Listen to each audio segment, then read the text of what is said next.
Yo, what's up guys? So today we are gonna see, what if Naruto was an experimental object for Orochimaru, and causes mutation, Naruto x Tayuya, Part 1. Hope you'll enjoy this video, so before we start, go check out the author of this fanfic, Foxcomm, link is in the description, and also subscribe to my channel, and like this video. Let's begin the video. Kamachi looked through the base she and her team had discovered along their mission. Completely underground, she couldn't understand what the protective measures were for. So far, they had all seemed to keep something inside. She opened another locked door, and came to the center room. She stood there, gaping at what she saw. A young boy was in a test tube, needles going into his body, but no visible means for oxygen to get to his lungs. He looked about 8 from his size. His eyes were closed, and his hair was discolored by the dark green liquid he was in. A heart monitor beeps constantly. As she moved forward, she lightly touched the glass. His hand twitches when she did. "What did they do to you?" she whispered. His hand twitched again, and his heart rate started going up. The computer monitors flared warnings. She turned to one, trying to figure out what it meant. "What the hell is chaos reaction?" Her answer came from the tube. The boy had grabbed his head, and was thrashing about in pain. His skin was darkening, looking similar to leather over flesh. His hair turned rigid while his hands turned into claws. The skin of his face turned blue. His eyes snapped opened, glowing yellow. He had turned into a demon. He roared, and began to try to break out. Looking back at the computer, it showed a box with the words, "Administer Proto-Gem?" "Yes." No, having no choice, she pressed yes. A glowing gem was lowered from the ceiling. It was held in front of the machine, and the boy looked at it, losing his animal behavior. He tried to reach out for it before the anesthetics rendered him unconscious again. She breathed a sigh of relief before the door opposite where she entered opened, revealing several scientists that were just as surprised to see her as she was them. "What have we here?" one of them asked, pulling out a kunai. "Great, ninja doctors," Kamachi muttered. "That's right, girlie," he said to her. "We must thank you for doing that. It would have been bad if our experiment escaped. Orochimaru-sama would have been very displeased." He lunged at her, and Kamachi jumped out of the way, making him smash the computer she was just using. They fought back and forth for a minute, no one noticing the warning on the cracked computer screen. Anesthetics shutting down. Chaos awakening. Containment losing power. Activate emergency locks? Yes. No. With no one noticing, the computer was left unanswered. Chaos twitched a few times before opening his eyes. He looked at the proto-gem, and lifted a claw to press against the glass closest to it. Looking around, he saw the woman from earlier, as well as the bad men. He looked back to the gem, knowing what would happen if he got too far from it. He would lose control again. Looking back to the woman, he saw she was in big trouble. He glanced back and forth before smashing a claw against the grass, shattering it, and grabbing the gem. They all looked to him, as he roared, slamming the gem into his chest over his heart. Parts of his flesh bounded to him before he slammed a fist into the rest of the container, trying to break it. "Great Kami, escaping," one yelled in terror. He ran to the closest computer to try to activate the emergency measures to find it not responding. "Oh God, no!" A window on the monitor opened, saying test subject escaped, locking firewalls. The doors leading to this room all closed, and the automated locks slid shut, just in time for Chaos to break the last of the tube, and step out, growling. The one that had attacked Kamachi threw his kunai at Chaos. The boy didn't block it, he kept walking forward.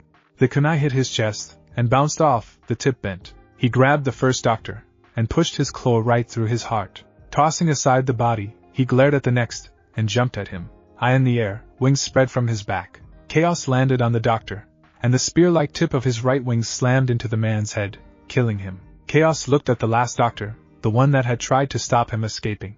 Growling, he stood up from the body, holding it by the arm. Walking forward, he swung the body like a club, shattering the last doctor's spine. Tossing aside the broken corpse, he picked up the whimpering man. With a glance at the sealed door, he roared a final time, and used the doctor to break the door open. He took several deep breaths until his ears twitched. He heard someone else's heartbeat. He turned around, and looked at Kamachi. She wasn't one of the bad men, he knew them all. But who is she? Chaos stepped forward, making Kamachi back away. His wings folded back up, as he walked closer. He looked at her inquisitively for a moment. "Who are you?" Kamachi gaped at him. "You talk?" "Yes," Chaos replied. "Who are you? Did you help me get out?" "I think so. I'm Kamachi of the Hidden Leaf Village." Chaos furrowed his brows, trying to think. "Leaf? Leaf, so familiar. Konoha? Home?" He rubbed his hair, growing more confused. "Old man? He said I would be a good ninja. Where am I? Where's the old man?" His breaths began to shorten, as he panicked. "How did I get here? Where am I? Kamachi put her hands on his shoulders, scaring him. He grabbed them and squeezed. Kamachi winced, but didn't cry out. It's alright, KS, it's alright. Stay calm, I'll get you home. Home? He looked at her scared, while his grip began to ease up. Home? Promise? No more bad people? No more bad people. Can you let go of my arms? You're hurting me. Sorry, don't hurt me, he said, stepping back, tears falling. I'm sorry! She knelt down and hugged him. Despite him looking like a demon, he was just a scared, lost child. It's alright now, I'm here, I'll protect you. Don't cry. Chaos clung to her, crying his eyes out. Kamachi looked up when the rest of her team walked in, showing signs of battle. She held a finger to her lips when they stared at Chaos. Chaos, is that your name? Chaos looked into space, trying to remember. Name? My name? Naneru, I don't remember. Just the bad men calling me Chaos. Walking down a street, men in masks grabbed me, said something, maybe that was my name. Demon? What is my name? No, Chaos, that isn't your name. Let's find you some clothes, and get you out of here. Picking him up, she carried him out. Looking at a teammate, she asked, what happened? There were a dozen personnel here in all. All of them are scientist ninjas working for Orochimaru. He glanced at Chaos. He is the only surviving test subject we've found so far. Kamachi nodded, pressing a hand to the back of Chaos' head. The tips of his hair spikes cut her palm, but she didn't care. You poor baby, how could they do this to you? Chaos locked his arms around her neck, and leaned his head against her shoulder, falling asleep. He saved my life. I doubt he's 8, and he saved my life. Her teammate swallowed. Makes it harder to do this then. He pulled out a kunai. No, he's just a child. How could you even think of doing that? Look at him, Kamachi. Do you think it's humane to make him live like that? He isn't hurting for that, I know it. He looks different, but he's still human. That tore 3 men apart. He shook his head. Are you willing to chance Konoha with taking him back? Yes.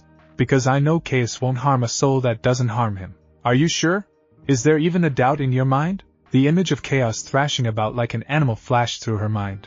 Not even the shadow of a doubt. He is just a lost child. Alright, he said, returning it. I pray you aren't wrong. Chaos suddenly opened his eyes, and looked around fearfully. Bad man, the bad man is here. He struggled to get down. The bad man is here. Chaos, calm down. Who is here? Chaos focused on her, and calmed a little. The bad man. Narrow face, yellow eyes, black lines, not black circles. He's here. He's here. He forced himself down, and looked fearfully down the hallway as they were moving down. And oh, he turned to the wall, and punched it, breaking it down. He jumped inside the hole in the wall, and Kamachi followed. 2 of her teammates followed while the third one was about to move in. But before he could, blood burst from his chest with the sword. Go to, Kamachi shouted in shock. He worked his jaw, as the man that did it was revealed. Kukukuku, he laughed. So, my little Chaos knows when I'm around? Chaos, come here, and I won't punish you. Orochimaru pushed the man off his sword, and walked into the room. You 3 on the other hand, are about to die. Orochimaru, Kamachi growled, you did this to him, didn't you? I did. Chaos is perfect. Like this, nothing can damage him. Oh, he goes into his little rages, but, as you can see, that gem of his keeps him calm. Chaos, if you kill them, I won't hurt you anymore. Kamachi widened her eyes, and looked at the boy. He had backed into a corner, shaking really bad. He kept glancing between her and Orochimaru. Chaos, I'm not going to repeat myself. Do it or suffer. Bad man, nice lady. He stopped breathing hard, and began to growl. Orochimaru grinned for a moment, as Chaos roared before lunging forward. Chaos hit Orochimaru, and slammed him through a wall. Kamachi rushed to Goto. Talk to me, Goto, talk to me. He saved us. We would have walked right into him, Goto muttered. Save him, Kamachi. He swallowed hard. I'll survive, save him. Her teammate Tenzo knelt beside him. I'll bandage him up, then we all will. Chaos tried to claw the bad man's heart out, but was thrown away. So, even the son of the man that took everything from me is determined to do the same. Just like your father, Orochimaru stated. Chaos growled at him, spreading his wings again. They flapped, and he rushed forward. He slammed into Orochimaru again, going right through the computer memory stations. One monitor showed a picture of Chaos before he changed, blonde hair, blue eyes, and his name, Namikaze Naruto. It flashed a moment before the data was lost. In their fighting, none of the data about who Chaos was remained. Orochimaru shot several snakes from his sleeves to bite him. The snakes hit Chaos, and bit, but they couldn't get through his skin. He grabbed one, and pulled. He punched Orochimaru, throwing him into another server. It sparked from the damage. Orochimaru shook his head, growled, and spotted his sword. He grabbed it, and swung it at Chaos. It hit him, and bounced off, as well. You are everything I hoped for, Chaos. But I still know how to hurt you. He hand shot forward, and grabbed the gem from his chest. He threw it back, and Chaos tried to grab it. It went into the hallway, out of sight, and Chaos grabbed his head. He thrashed about, roaring in pain. After a moment, only the animal remained. Chaos began destroying everything around him, not even caring about Orochimaru. Then his eyes fell on Kamachi, as she entered. He jumped on her, throwing her to the floor, and stopped. It's alright, Chaos. I'm here now, she whispered, his claws piercing her chest. A hand was pressed to his chest, the gem back in place. Chaos looked shocked, and sad about what he just did. He let go of her, and stood up. As he destroyed a wall behind him, Orochimaru laughed. He didn't even notice the gem until Chaos pushed his claw through his stomach. He grabbed his spine, and began to pull it out. It broke before he could pull it all out, and he threw it aside. Orochimaru crumpled to the floor like a puppet with its strings cut. He looked at Naruto fearfully before opening his mouth, and another Orochimaru came out covered in saliva and slime. Weakened greatly, he decided to run. Chaos snorted before running back to Kamachi. I'm sorry, he whimpered, I'm sorry. Don't stop. Don't stop like the others. She'll be fine, son, Tenzo told him, kneeling beside her. She stopped you before you made her stop. Kira, the one that had thought about killing Chaos earlier, looked at Kamachi's wounds. They aren't bad, Chaos. She'll be okay. He looked around, and said, I'm afraid we can't find out who you are now. I'm Chaos, he said. Bad man said something during the fight. I don't like that name. Chaos is much better. Kamachi chuckled, wincing a little. It is better. Chaos, when I first saw you, you looked different. Can you change back? No. It happens every now and then when I'm weak. I can't control it. He hugged her. You'll be okay? The 14-year-old rubbed his back. I am thanks to you, Chaos. She grabbed Tenzo's arm and pulled herself up, still holding him. Let's get you home. Sarutobi looked at the child sleeping in the chair across from him, surprised. He had just been given the brief by Team 11. Team leader Tenzo had described the whole thing. Goto was at the hospital with Kamachi leaving Tenzo, and Kira there with Chaos. He tore that place apart fighting him, Tenzo said softly. He's strong, and Kamachi believes he might have been from this village at one time. He doesn't remember much from before the experiment still. Just an old man. I see, Sarutobi muttering. He looked at his face, trying to find anything that reminded him of Naruto. There was nothing though. He had been missing for 2 years, and Chaos was the right age, but there were a lot of missing children from Konoha. A good many seemed to have been in that lab. Naruto could just as easily been among the dead as not be there at all. Chaos, wake up please. The child rubbed his eyes as he sat up. Yes? Who was this old man you mentioned? Was he your grandfather? I don't remember. He was just an old man. He looked after me though. Was I him? Sarutobi asked. Chaos searched his face for a minute. I don't think so.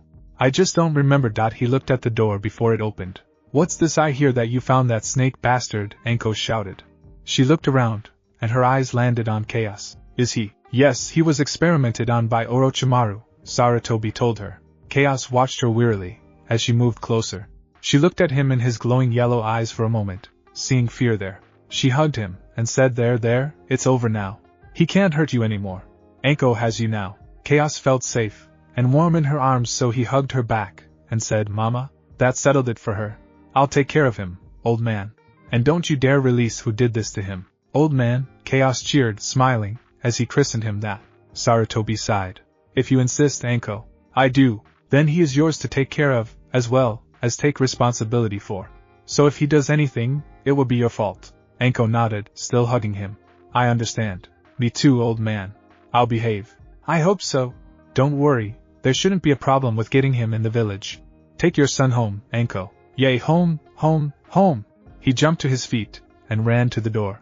Grabbed the door handle, he pulled, without turning it. The door broke off the wall, and he just stared at it.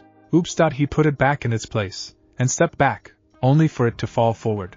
He looked up, and pointed to the man that had been on the other side. He did it. They stared at him a moment before Anko started to shake, and finally laugh. Chaos smiled, not knowing why she did, only that he was the cause of it.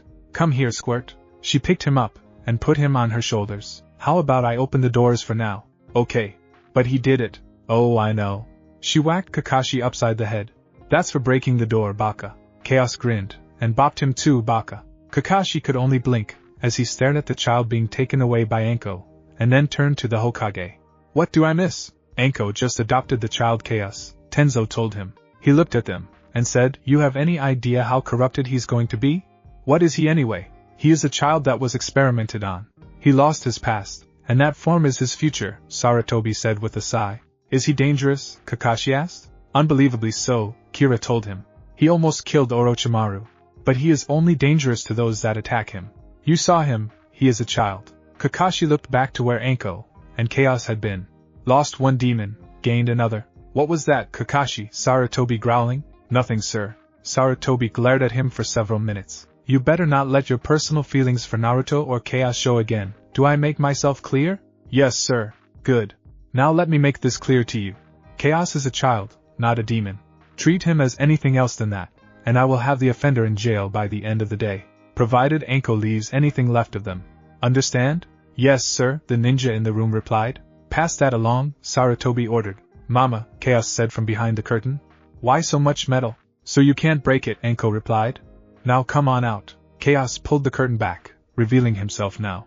He wore a metal gauntlet over both hands, as well as metal boots on his feet. He wore black pants tucked into his boots, and a red shirt cut to not cover his wings. Because of that, his midriff was shown, as well. Not often you see a boy with 8-pack abs, but Chaos had no fat on him. Anko grinned, thinking he looked pretty good. Definitely looked human now.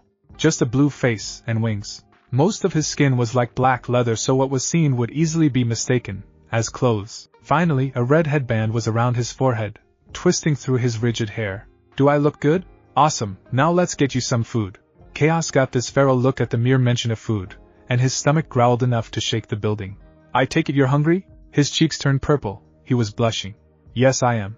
Taking his hand, Anko led him to her favorite restaurant. There, she ordered over a dozen servings of dango, and a pot of tea.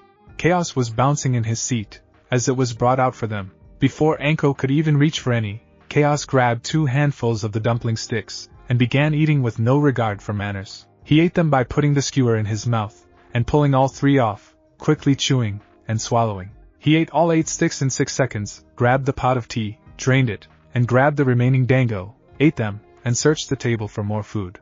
"Where do they go? Mama, did you hide them in your coat?" She looked at him, shocked. She only got the stick, she was the one she was holding. "No, you ate them all." "Sorry, Mama." She sighed. He looked so sad that she couldn't even think of being mad. "Bring some more out." 3 dozen? "You're still hungry, right?" "I am, Mama." The waitress laughed that such a small little guy could eat so much. "Definitely your son, Anko." 3 dozen dango, coming right up. With a few more pots of tea, she went in back, and came out a few minutes later, the dumplings still hot. She set them on their table, and Chaos dug in. At one point, a fly started heading to the food. He glared at it, and threw a dango skewer at it, pinning it to the wall. Anko couldn't help but laugh. Chaos seemed to jealously guard his food. As soon as the pots of tea came, he drained them. Finally, when the food was gone, Chaos fell back in his seat, this happy grin on his face. "I'm full, Mama." "You only ate enough for 10, she muttered. She paid for the food, and picked him up. He wrapped his arms around her neck, and let her carry him to her apartment. She set him on her bed, and said, "You get some sleep, little one.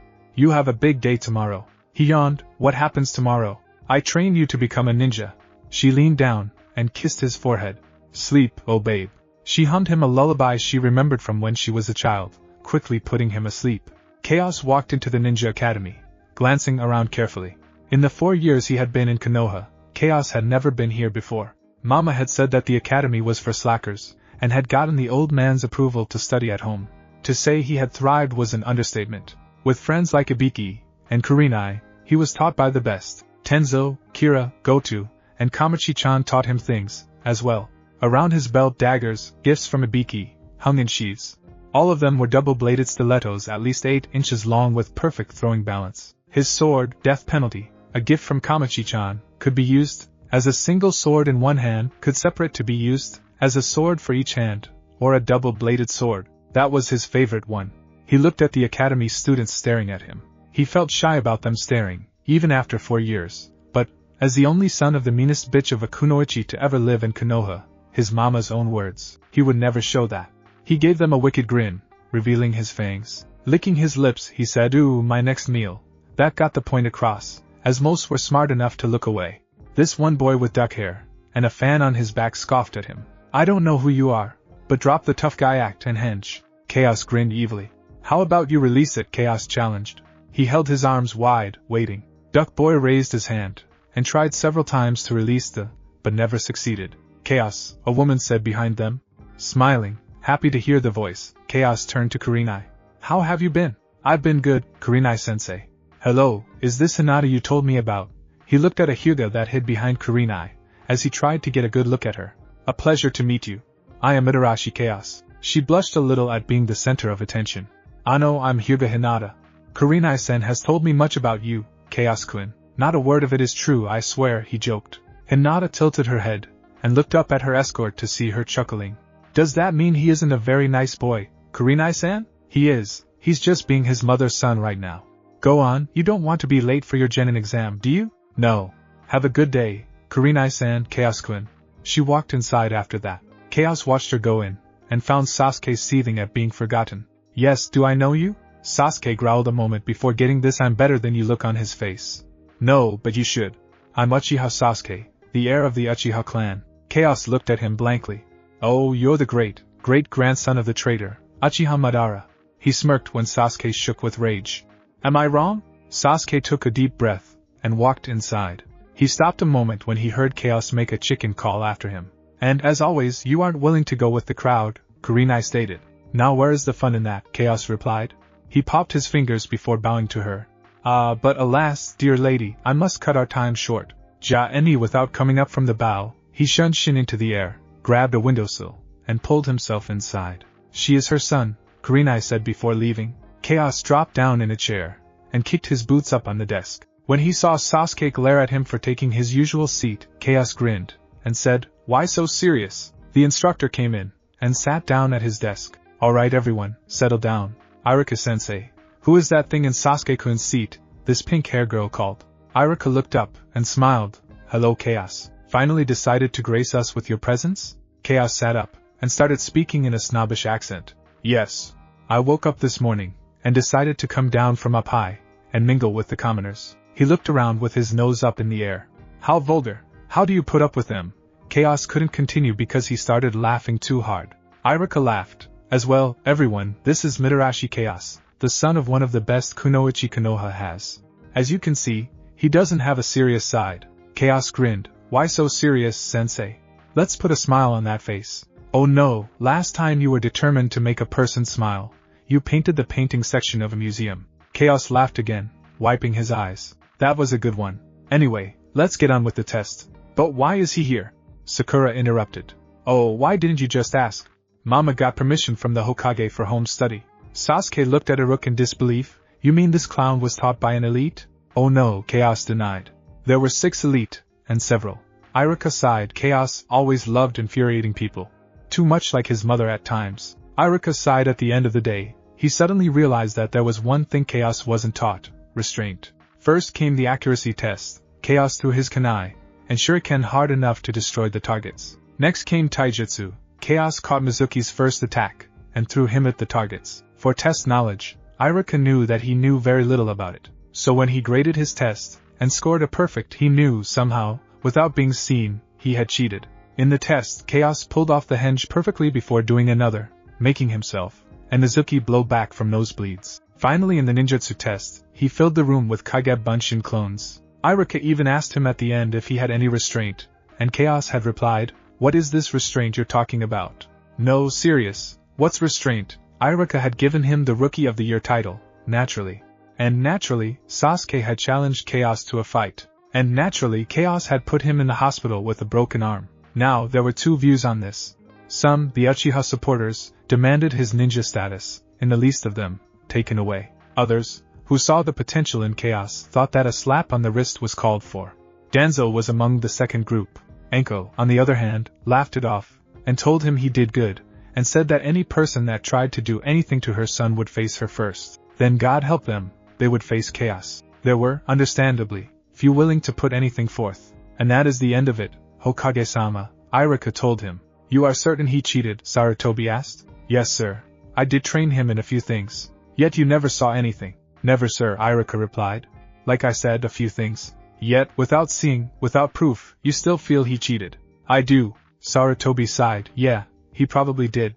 Makes him all the more deserving, no? It does, Iruka agreed. So, Rookie of the Year. That puts him with dead last, Shikamaru, and Harino Sakura unless a certain team is requested with him on it. That's correct, sir. Sarutobi made a sound, as he considered team placements. I honestly doubt that team will work, he stated. Besides, my son, Asuma, has already informed me he wants to train the next generation of the Ino Shikacho trio, and I think Sakura would try to hurt him, Irika said, stressing the try. I figure Chaos would put up with one attack before attacking back. Sarutobi agreed. Has he shown any commodity with any others? Naturally, he works really well with Kamachi, even if she is in ANBU now. Hinata also seems okay with him, as he has complimented her. He seems drawn to Shino's outcast aura as well. Hinata and Shino? Only slightly though, sir. He sighed. He is just too skilled, and I think only just fully getting the hang of his strength. He understands that he is unnaturally strong, and tries, but he bruises Mizuki, grabbing his arm for an instant. Sarutobi nodded after a moment. You're thinking of sending him on a stronger team, as a temporary replacement. Yes, sir. I know that team guy can handle him, though I question if he can handle them.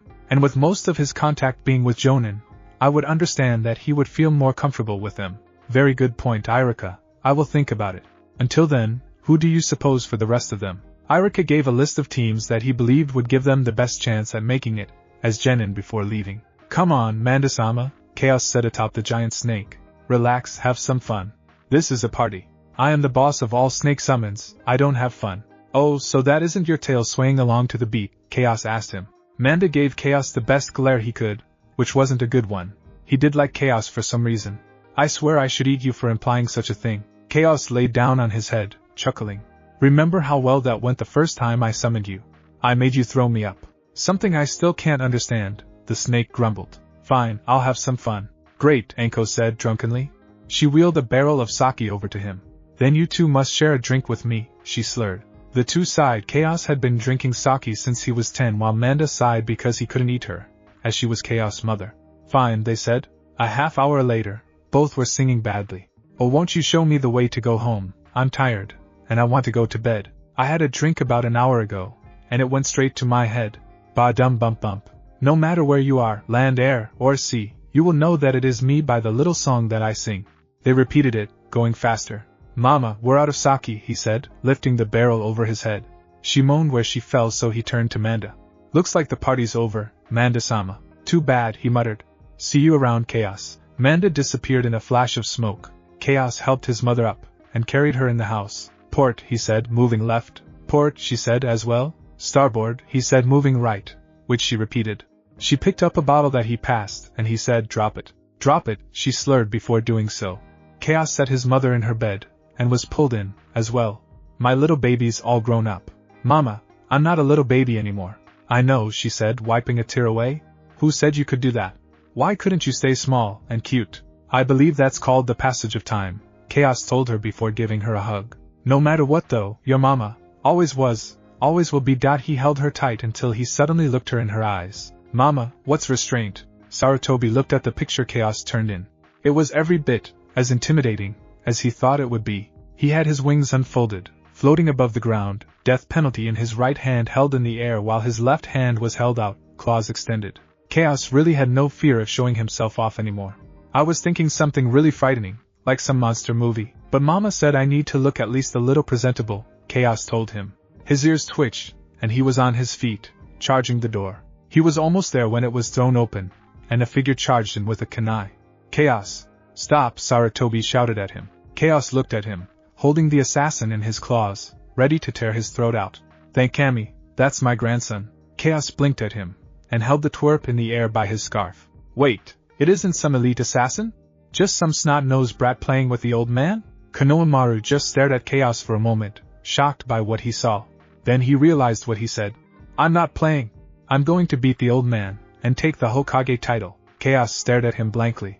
1. You do realize that you have to be chosen by the majority vote of the Jonins, right? Konohamaru stopped struggling. No, I didn't. 2. You actually have to have ninja skills to be a ninja.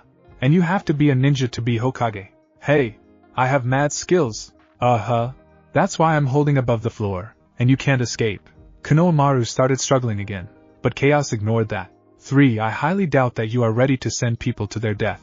To be willing to sacrifice lives for the betterment of the village. Konohamaru gulped at that thought. Could you, if it was the best, an only option, order the deaths of hundreds of the members of this village if they planned on betraying it? Konohamaru stopped struggling from how much Chaos just pointed out to him. That's enough, Chaos, Sarutobi told him. You shouldn't try to ruin a boy's dream. Ibiusa, how did my grandson escape you again? Honorable Hokage, you see, well, it's kind of embarrassing. Never mind, Sarutobi said with a sigh. Just take him back to training. Of course, sir. Chaos, release him at once. Chaos grinned at the man. Well, hello again, Mr. High and Mighty. Gee, you seem a lot more cocky now than last we met. He frowned. Just because you're Anko's son, doesn't mean you can disrespect me. As a soldier, now, you must follow the code of conduct, which includes respecting those appointed above you and or with higher rank. Chaos nodded. That is true, I apologize, Ibiusa-san. He set Konohamaru down. Honorable grandson, let's get back to training. After all, I am your shortest way to being Hokage. When Konohamaru was about to walk over to him, Chaos picked him back up. What was that, Ibiusa? I thought I heard you say there were shortcuts. Sarutobi covered his eyes. This was going to be bad. Chaos said Konohamaru behind him. Of course, I must be hearing things because even you can't be dumb enough to believe that. Stay out of this, Ibiusa ordered. Or what? We've spared before. I know how to beat you.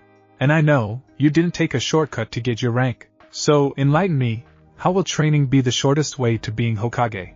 Keep in mind, I was trained by a number of elite jonins, not just one like him. He would be no different than a genin training under his team. Yes, you were trained under the elite, Ibiusa admitted. Which is why you are already considered an elite among all Konoha genin. So it should make sense to you that the same can be done with the honorable grandson. I got as strong as I am by shedding buckets of sweat, blood, and tears. Buckets of tears and sweat. Chaos, Ibiusa corrected. We all know you can't bleed. You cocky ass, ever since you became you've let that title go to your head. Honestly, what were you planning on teaching him? Jutsus, of course, Ibiusa told him, pushing his glasses back up. They are the source of a ninja's power, Chaos growled, making him step back. Oh, and his body is capable of the strain then? Come on, brat, I'm going to teach you.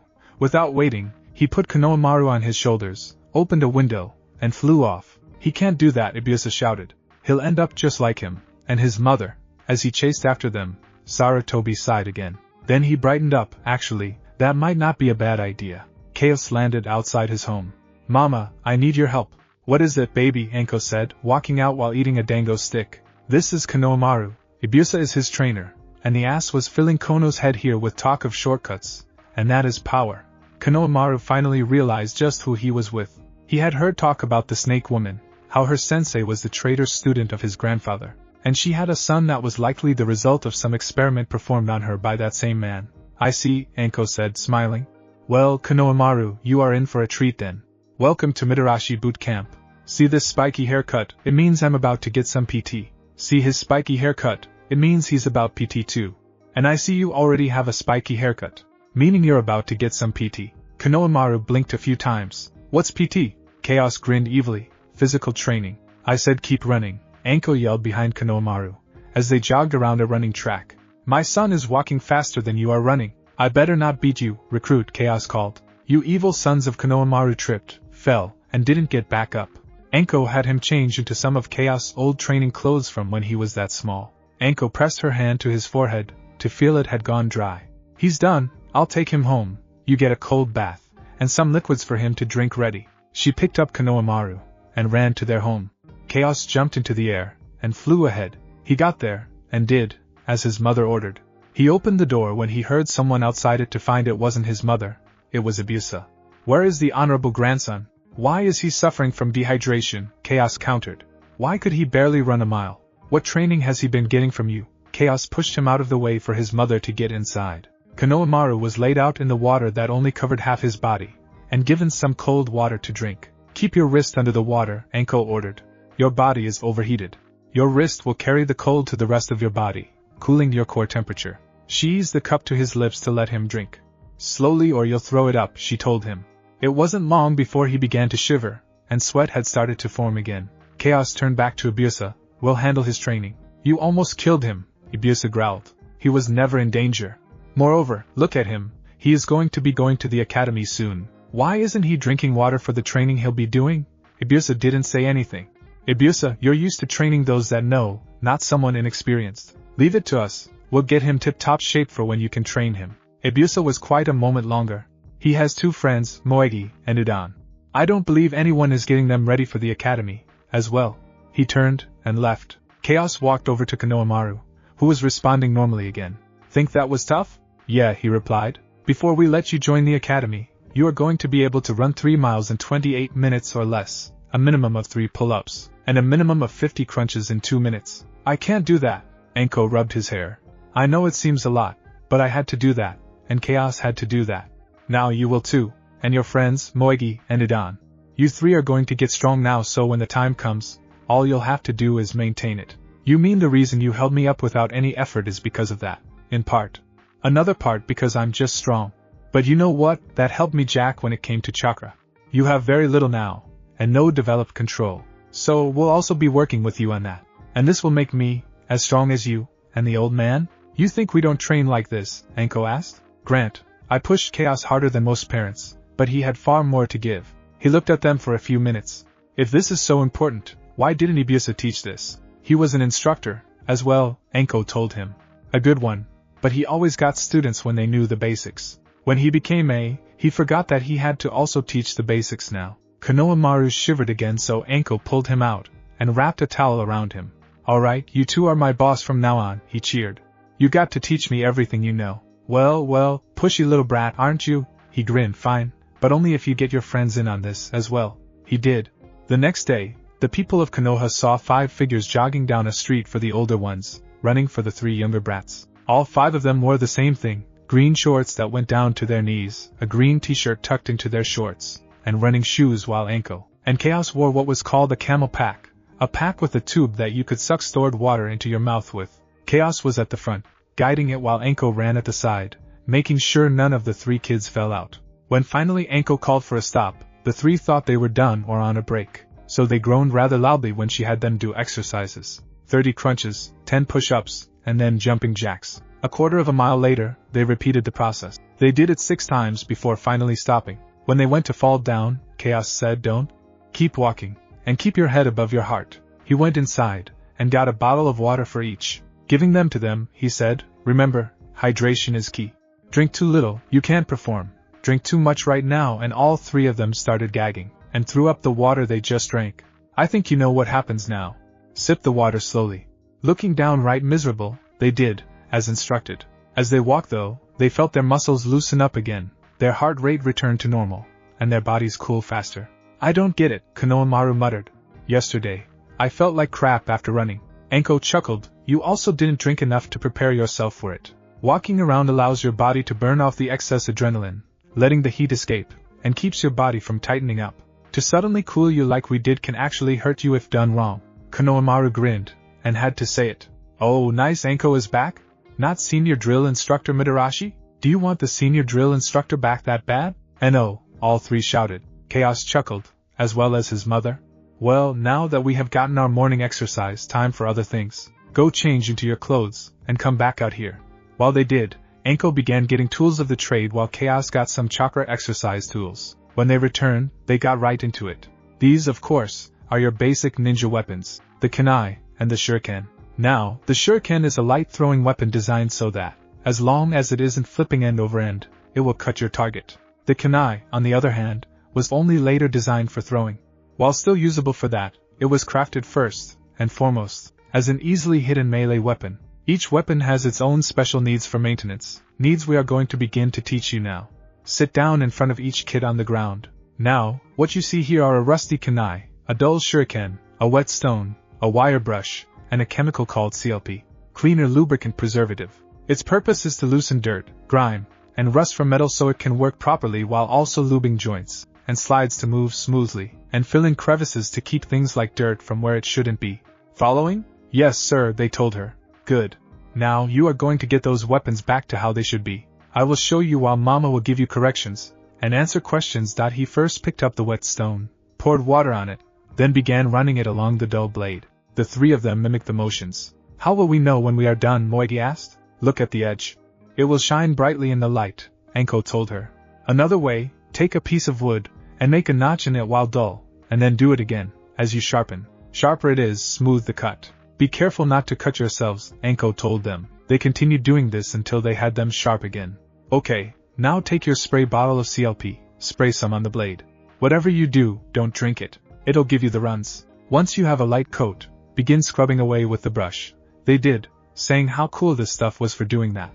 Chaos chuckled, wait until you do it till you can do it in your sleep. You three are going to do this every day, Anko told them, until I'm satisfied you know the proper way to care for your tools. Why? Udon asked. What about and such? What happens if you can't use chakra? Chaos asked. You are stuck fighting with just taijutsu, and any weapon you have. If you know these, you will never be without a means to defend yourselves. He motioned to all the tools. Many think it's easy being a ninja, but it isn't.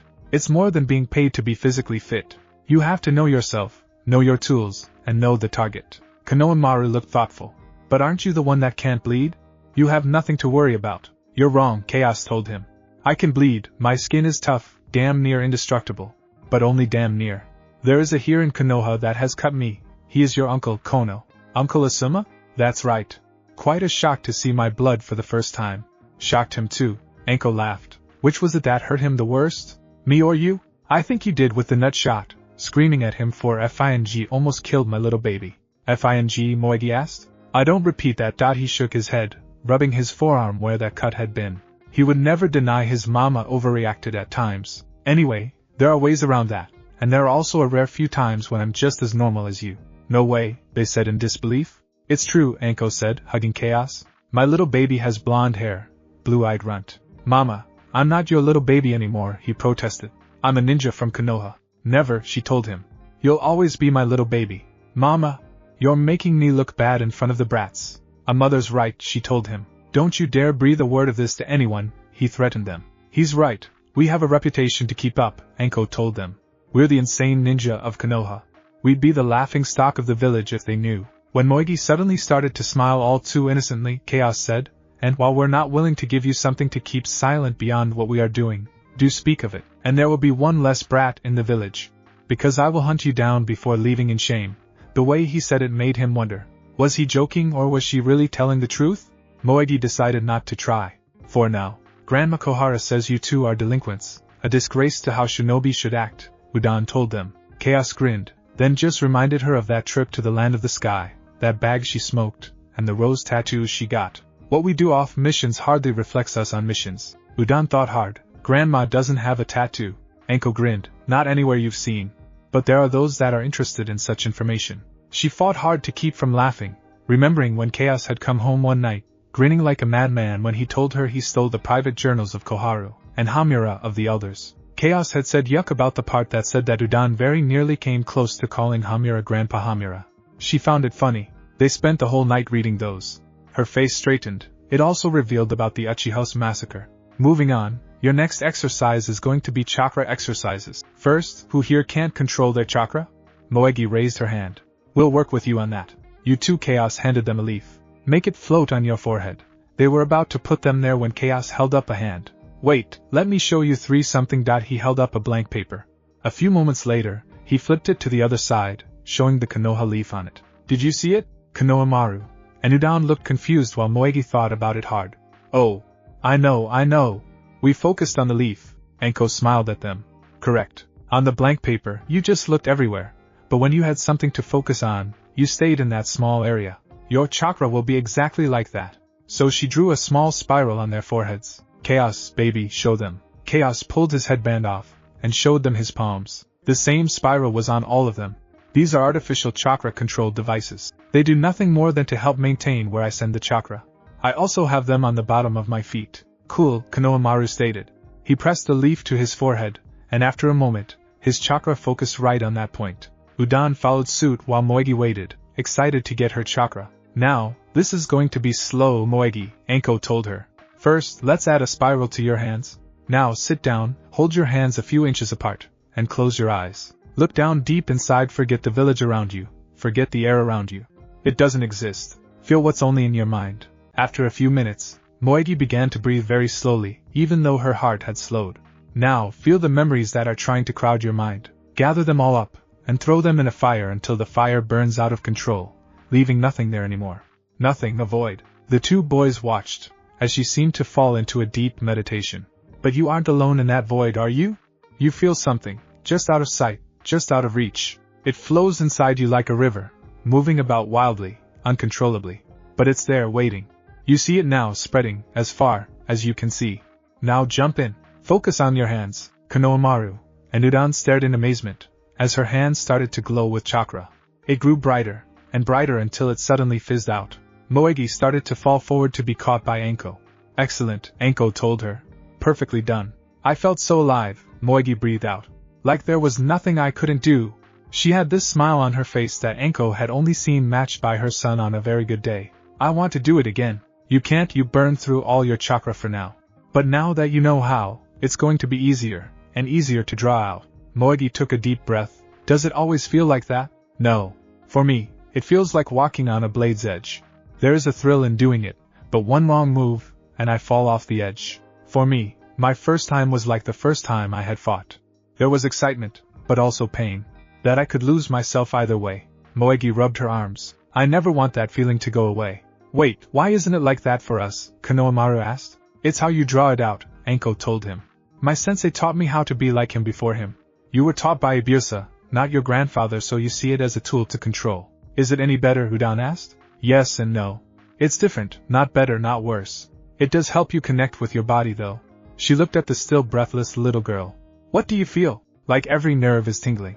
I could feel my blood moving through my veins, my heart as it beat. It was incredible. Chaos nodded, and looked to his mother.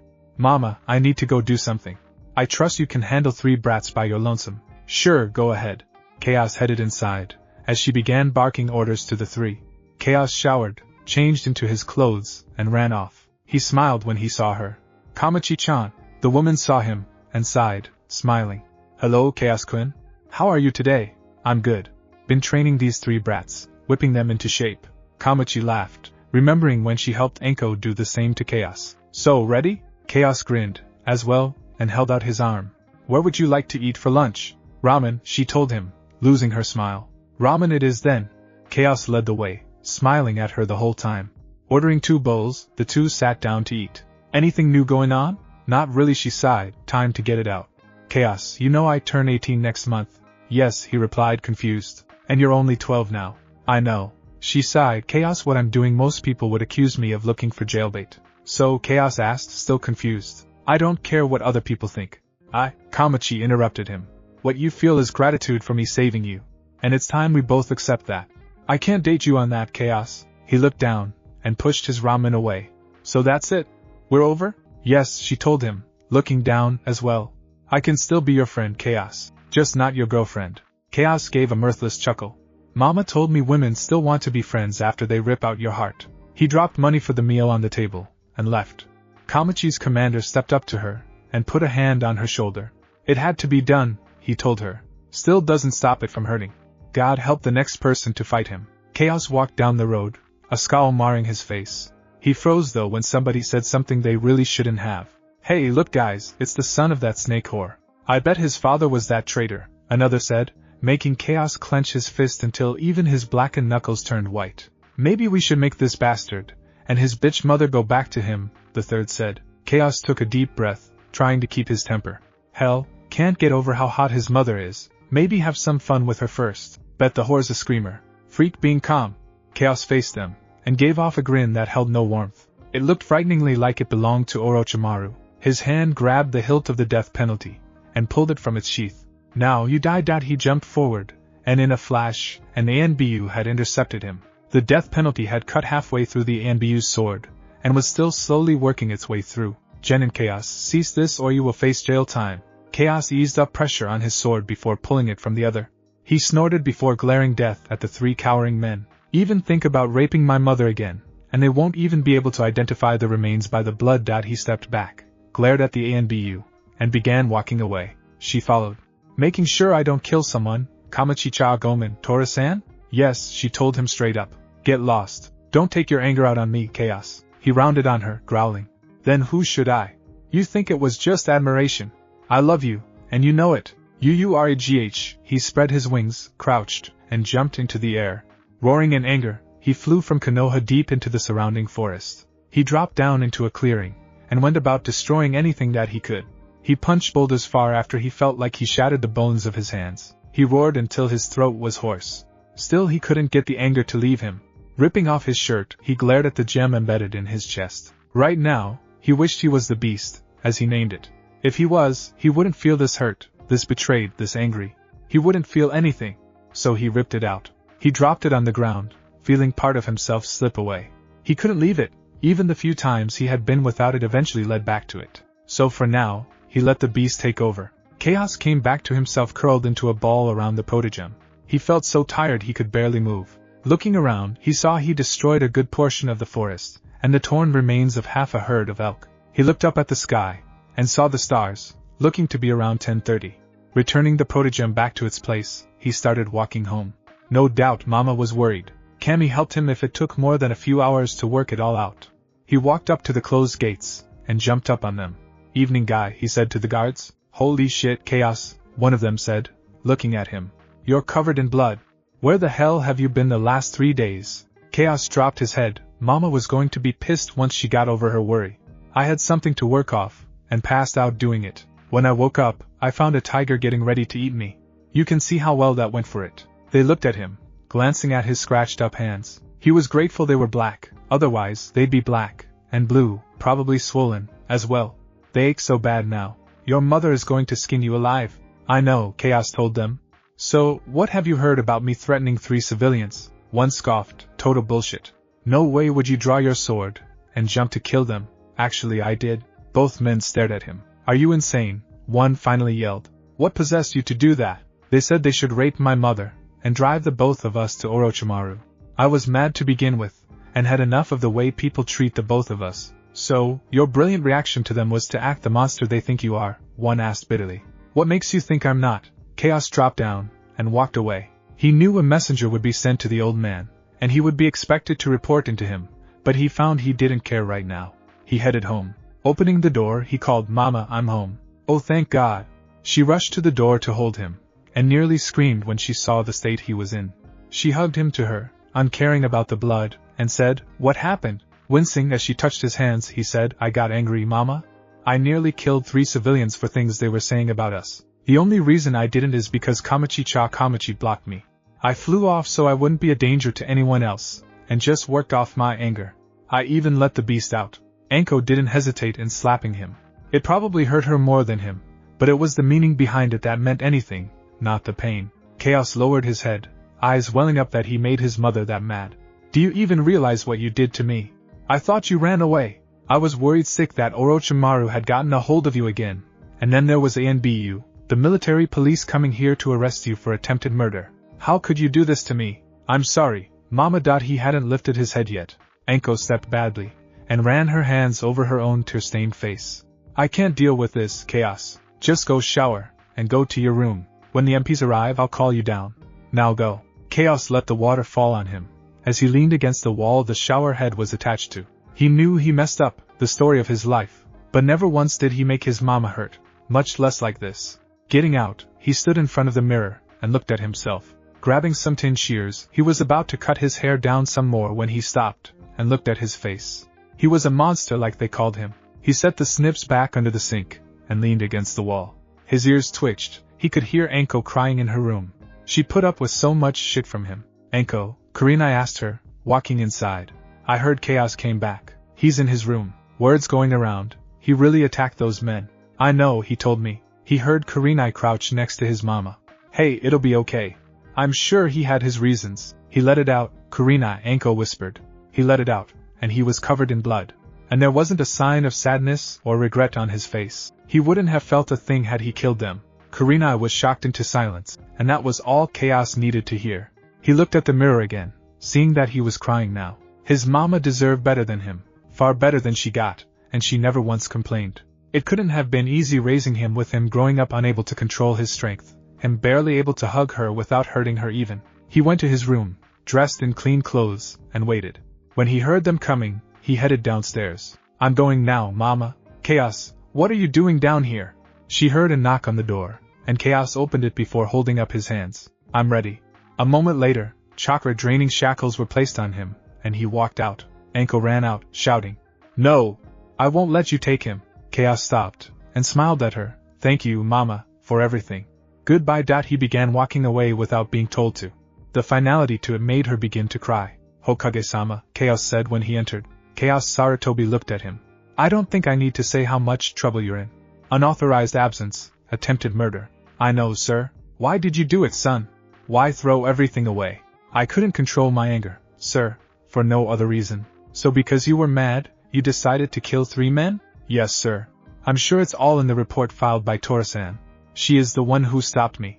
When will my trial be? Sarutobi sighed. He wished Chaos wasn't so damn accepting of this, that he would fight back. Tomorrow in front of the council. Since you're showing a willingness to do this, I'll allow you to go home for the night. No. Anyone else that did what I did would spend the night in jail to stand trial. Sarutobi stared at him. You want to go to jail? Yes. Now Sarutobi knew it. Something was wrong with him. If you insist, take him to a cell. Chaos was escorted from the room, never once needing to be told. Chakra restraints were applied, and he was taken to a cell.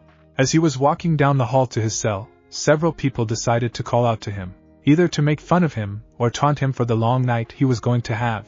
He was put in a cell with 3 others, all of which were watching him. The guards left after a moment, and one sat forward, a grin on his face. Look what we have locked in here with us. Chaos grinned after a moment. Wrong. Before we're done with this dance, you're going to see you're locked in here with me. Not the other way around. 0.5 seconds later, they went for him. 10 seconds later, the guards came running back because of their screams of pain. They found Chaos throwing one guy on the floor, and laying down on a cot. What? My arm, one inmate groaned. Be glad I didn't rip it off. You might want to get these men to a hospital. I broke his ribs, threw him into the wall head first, and broke his arm. At their hesitation, he said, oh, don't worry, if I was going to try something, I would have before we got here. He stood against the wall, hands held up. They dragged the 3 out, and locked the cell again. When they left, Chaos went to the bars. Did you hear that? I'm not locked in here with you. You're all locked in here with me. Genin Mitarashi. Chaos, Sarutobi said, looking at him. You are charged with 3 cases of assault, 3 cases of attempted murder, and you, the council, and myself want an explanation of these crimes. Chaos stood before the Hokage, Hamura, Kahaku, Danzu, and the heads of the ninja clans. I'm afraid I'm not sure to which you refer to concerning the assault charges. Last night, in your cell. Ah, those. Easy enough. I was escorted to my cell, and placed inside with 3 others. I think one called me jailbait before they rushed me. I honestly don't know why. I don't think I have much sex appeal. They attacked you first, Aburaim Shibi asked. Yes, sir. Then those charges are dropped, Sarutobi stated.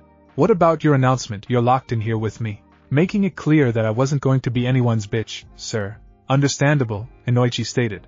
Now, on to the other charges. Why did you attack those 3 civilians, Hamura asked. The full story is my girlfriend had just broken up with me, giving me a bullshit reason, and I was mad. The 3 in question had decided to take it upon themselves to attack the loyalty of my mother, and myself, even going so far as to suggest raping my mother before returning both of us to missing Ninja Orochimaru when I tried to ignore them. When I went in to kill them with my sword, I was intercepted by Nui and Biyutora, my ex. Walking away, she followed me to make sure I don't kill someone. I didn't want her to. Words were exchanged, I shouted, and flew off. Inside the forest north by northwest by 8 miles, I landed, and proceeded to destroy the terrain. When even that didn't relieve my anger, I released the sealed part of my mind, losing control until last night around 10:30. And the blood you were reported to be covered in, Kahaku asked? Apparently during the time I was berserk, I came across a herd of elk. When I came to, most were torn apart around me. What is the chance of this happening inside Konoha? Choza asked him. There is no chance, not by accident, Chaos informed them. Myself, or someone else, has to force the change on me. Do you think you will ever get mad enough to release it yourself inside the village? Danza asked. Chaos was quite a moment, as he considered it. There are many here that I would think deserving of coming across me when I'm the beast, as I call it. But just as many do not, sir. No, I wouldn't. Mostly because I would hurt my mother if she got in my way, as well as anyone else. How does this change happen? Hayashi asked. That knowledge was secured by the Hokage along with my past. They all looked at him. Sarutobi sighed, and said the only way this has a chance of happening is if someone knows about it, and does what is needed. Something nearly impossible, as it calls for getting within Chaos strike range, under his clothes. Which means any woman he may one day take, as his wife, Shikaka stated. Yes, I'm aware of that. The truth is, I don't think we'll have to worry about that. That's one way to call me so ugly that I can't have sex, Chaos thought. We will send a ninja to investigate the clearing you mentioned, Chaos. Afterwards we will decide your guilt or innocence, Sarutobi told him. He nodded, and Chaos was taken from the room. Before I do, Hokage-sama, keep in mind something. Itachi was ordered. Chaos turned, and walked out the room, making Danzo raise his eyebrow while Sarutobi, Hamura, and Kahaku go pale. What was that? Shikaka asked. A reminder that we can't banish him, Sarutobi told them. He means he knows the skeletons in our closet. So all punishments have to be carried out here, Choza stated. What else aren't you telling us about him, Hokage-sama? Sarutobi was quiet for several moments. Chaos was named after the program he was experimented in. That is why he looks like he does. He was kidnapped, his past erased, and changed into this by Orochimaru. Evidence points to that he was from Konoha. But with everything about him destroyed by Orochimaru when we got him, we can't be sure. So he could be a spy, Danza asked? No. While at the base that Chaos was found in, Orochimaru was revealed, and he attacked them. Chaos tried to kill him, coming closer than I had myself before he ran to survive. How old was he? Shibi asked. We believe Chaos was just 8 at that time. Everyone was quiet, before Inoichi said, well, he's right. He won't be anyone's bitch. What are the consequences of sending him to jail? Are there any? Not from him, Shibi stated. He fully expects to go, and accepts it. It's what happens afterwards, and from others that give me pause. Chaos will not let others order him around, not like how they'll try to in the prison. Not the guards. His actions last night shows he doesn't mind them. The prisoners on the other hand will be slaughtered. Then there is Special Jonin Anko. She is having a hard time accepting this, is she not? She is, Sarutobi confirmed. She is very distraught by this, and I believe she didn't sleep last night. Someone this morning accused her of raising a murdering monster, and Anbu restrained her before she could do anything. She was screaming she would kill him for it. So the fate of 2 ninja is tied to him, Hayashi muttered. I believe that this is just a case of aggravated assault, and Yue. As such, attempted murder charges should be dropped, and he be fined, as per usual punishment of Yue. Second, Shibi told them. Then I called it to a vote, Sarutobi called. All those that find Mitarashi Chaos guilty? Hamura and Shikaku raised their hands. All those that find him innocent? Everyone else raised theirs. The attempted murder charges are dropped, and he will be fined. I thank you all for your time. Chaos was waiting to go back to his cell. He didn't doubt they would find him guilty, he admitted doing it. So when his mother and Kamachi entered, he was surprised. Mama, what are you doing here? She hugged him. The old man found you not guilty for the most part, she told him. Why did you let me think that? I thought you killed someone. I tried to, Mama. That I failed doesn't make the act any less evil. He glanced at Kamachi a moment before turning back. I'm really sorry for worrying you, Mama. Don't be mad, please. She wiped her eyes.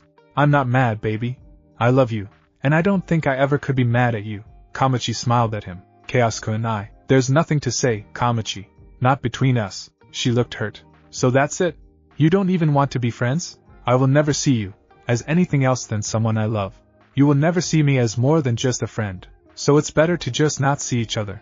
She was quiet for a minute until nodding sadly. She turned and left. He watched her go before pulling himself into Anko more. Why did she leave me, Mama? Is it because I'm so much younger? Did I do something? Or is it how I look? Even the old man doesn't think I'll ever find someone. Anko shushed him and rubbed his back. You will, baby. Someone that will see you for you, just wait. But why couldn't that be Kamachi-chan? I love her, Mama. I don't think I'll ever stop. I know it hurts, baby, and I know it feels like someone drove a knife in your heart. All I can say is that one day, it won't hurt. It's fast, and it's rare. She knew Kamachi was hurt by this, as well, but she had no sympathy for her. If she could hurt her baby, then let her hurt. Outside, Kamachi leaned against the wall, crying. She knew she would hurt over this, and that Chaos likely wouldn't understand. Wiping them away, she pulled her mask from her belt, and put it on. She was Anbu now, she couldn't be weak. She couldn't have a past. She couldn't have love. Sarutobi smiled at Chaos. Now, this is all forgotten, Chaos. A note in your record will say you were UA at the beginning of your career, but beyond that, you won't have any repercussions. I'd rather just get on with it, old man. I understand, truly I do. This is your team for now. Come on in. Mado Guy, Tenten, and Niji walked in. Good morning, Hokage-sama. Is this the boy who will replace my student Lee while he is recovering? He is Guy. Chaos. I am having you be a temporary teammate. Meaning whenever someone gets hurt, or a team needs someone immediately, you will be that person. Hi, Hokage-sama. He looked at the three, and bowed. I'm Mitarashi Chaos. It's a pleasure working with you. Guy smiled. Yash, he seemed most youthful. Hokage-sama. Chaos stared at him. Oh, you're the crazy, You shouting, muscle freak mama told me about. Team Gia gaped at him before Tenten's shoulders started to shake. She began to laugh after a moment. Even Niji smirked. Guy blinked, surprised that Anko of all people would call anyone crazy. Alright, let's begin by sparring to see how well you do, Guy said when they got to Team Guy's training grounds. Niji, you first. Niji stepped into the sparring circle. Let's see what fate has in store. Chaos walked in, as well. Does it look like I believe in fate? He entered the stance for the serpent style. Niji, don't underestimate him, Guy warned. He just nodded arrogantly, and charged forward. Chaos rolled his eyes before he began his arms spinning. Chaos weaved through Niji's offense, spun him around with his arms locked in chaos, and put his boot to his back, and pushed. While trying not to yell, Niji did his best to free himself. Yield? That's enough, Guy said, disappointed. Niji, I told you not to underestimate him. Chaos let him go, and stepped back. He knew the type Niji was, never accepting defeat willingly. He was going to have to beat it into him. Niji jumped to his feet, this time showing why he was the Rookie of the Year. He took full measure of Chaos this time. Chaos stood perfectly balanced in his stance. He also was stronger than he looked, and being he looked pretty muscled for a 12-year-old, that was a very bad thing for him. He also had claws, not fingers, meaning it would be very bad if he caught him. All this meant that he had to get in, and out faster than he could attack. If he did, he would lose again.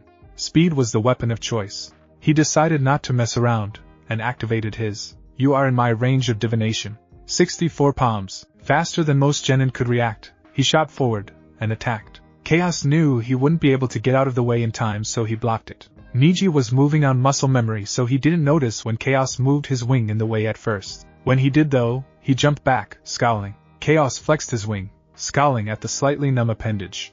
It extended to his full 8 feet in length before folding back up. My turn. He shot forward, swinging his strikes. Niji jumped back, trying to avoid them the best he could.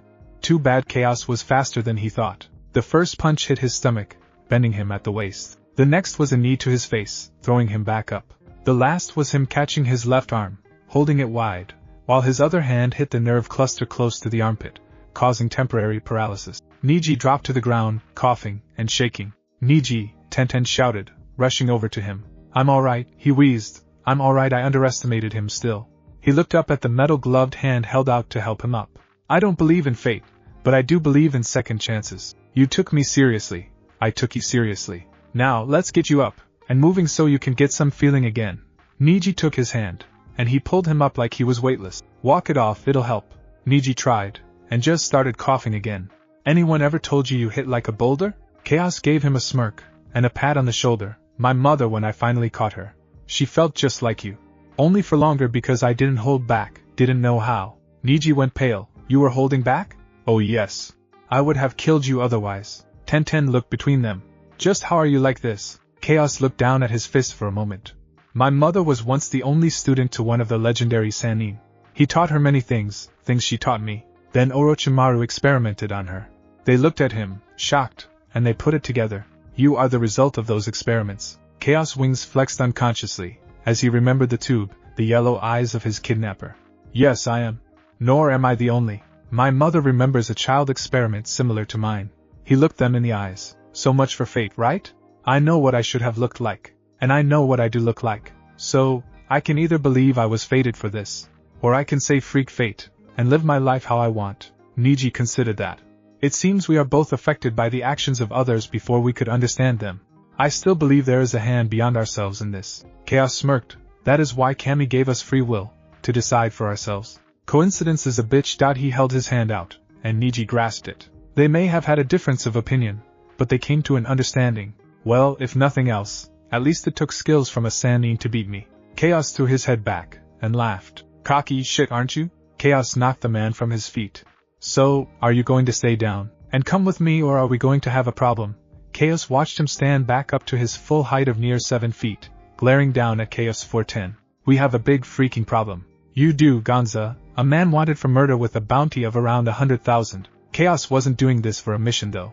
He was doing it for fun. Gonza pulled his fist back, and belted Chaos on the chin, knocking him from his feet. Chaos shook his head to clear it while Gonza held his aching fist. Have it your way, Tinkerbell.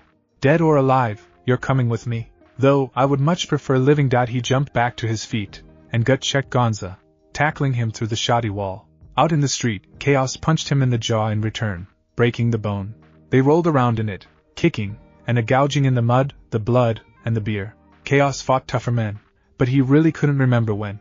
He kicked like a mule, and bit like a crocodile. Though he had several that would have helped, he didn't want to think about work, so he left them behind, as well. Finally rolling to the side while Gonza got back to his feet only for Chaos to kick him in the crotch, making him freeze. He groaned once, and again when Chaos gave another. He fell over, and Chaos got back up. Now, wouldn't it have been better to just come with me? Predictably, Gonza only groaned. Of course you agree with me. He moved around him, stepping on his hand, as he did, making him yell. Why yes, I won't hurt you anymore. He gave him a kick to his face when he reached for a knife. Provided that you don't do anything else stupid.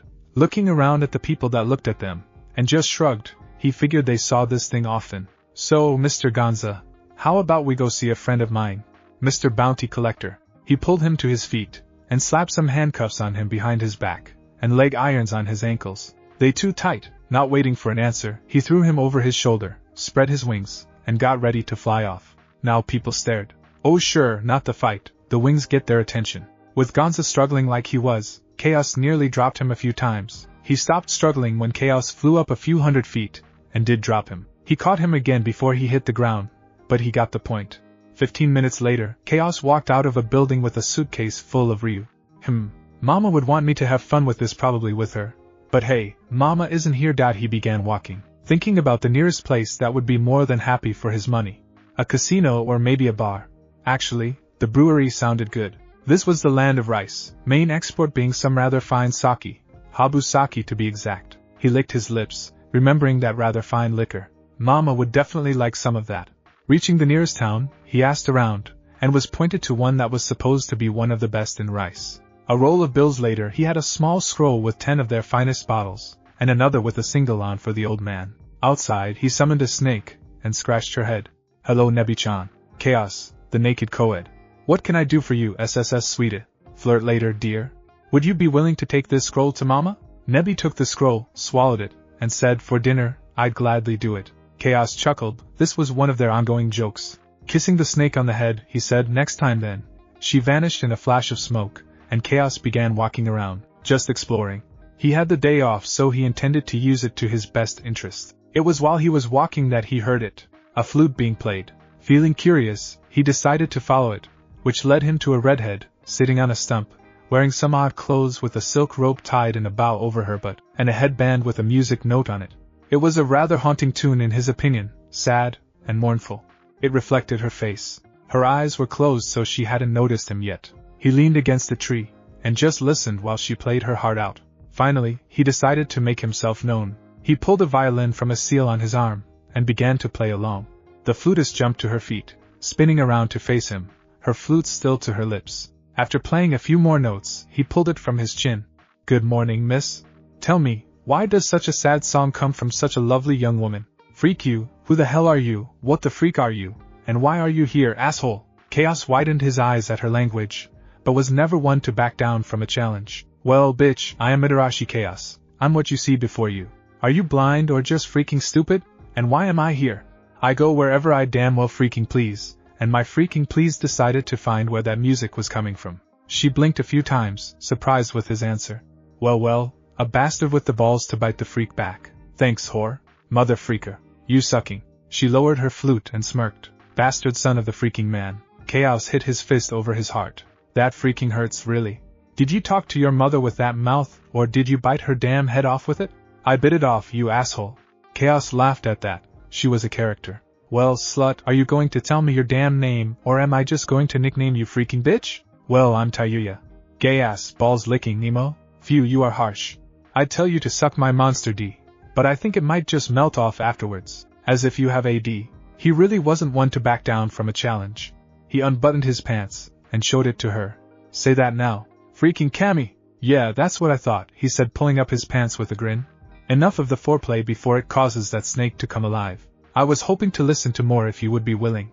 My face is up here. Tayuya dragged her eyes from his crotch, still shocked, speechless. Yeah, I guess. Just don't interrupt with that shitty instrument of yours. She pursed her lips, and began to play again, this tune sounding a bit happy. After a while, she stopped again. What village is that? I don't recognize it. Oto, it's a new village here in Rice. Chaos thought about that. He definitely wouldn't mind visiting if he could meet more women not put off by his looks. Mind if I visit? I won't cause trouble, like you could if you tried.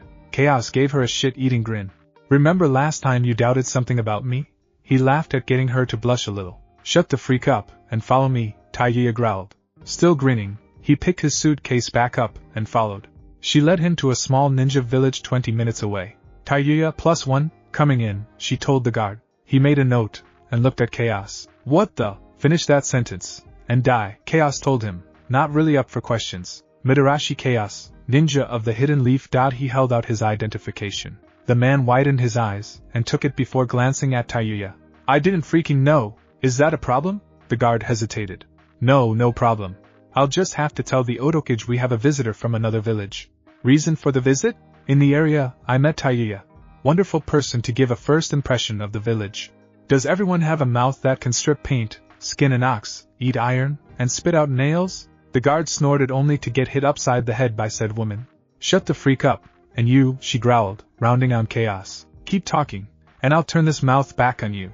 Chaos smirked again. She really shouldn't have opened herself. Really? How so? With a blow job, indignation covered her face before she punched him, as hard as she could in the gut. Nothing compared to his mama, but it had some force to it, making him grunt. You son of a bitch, don't you dare say something like that again.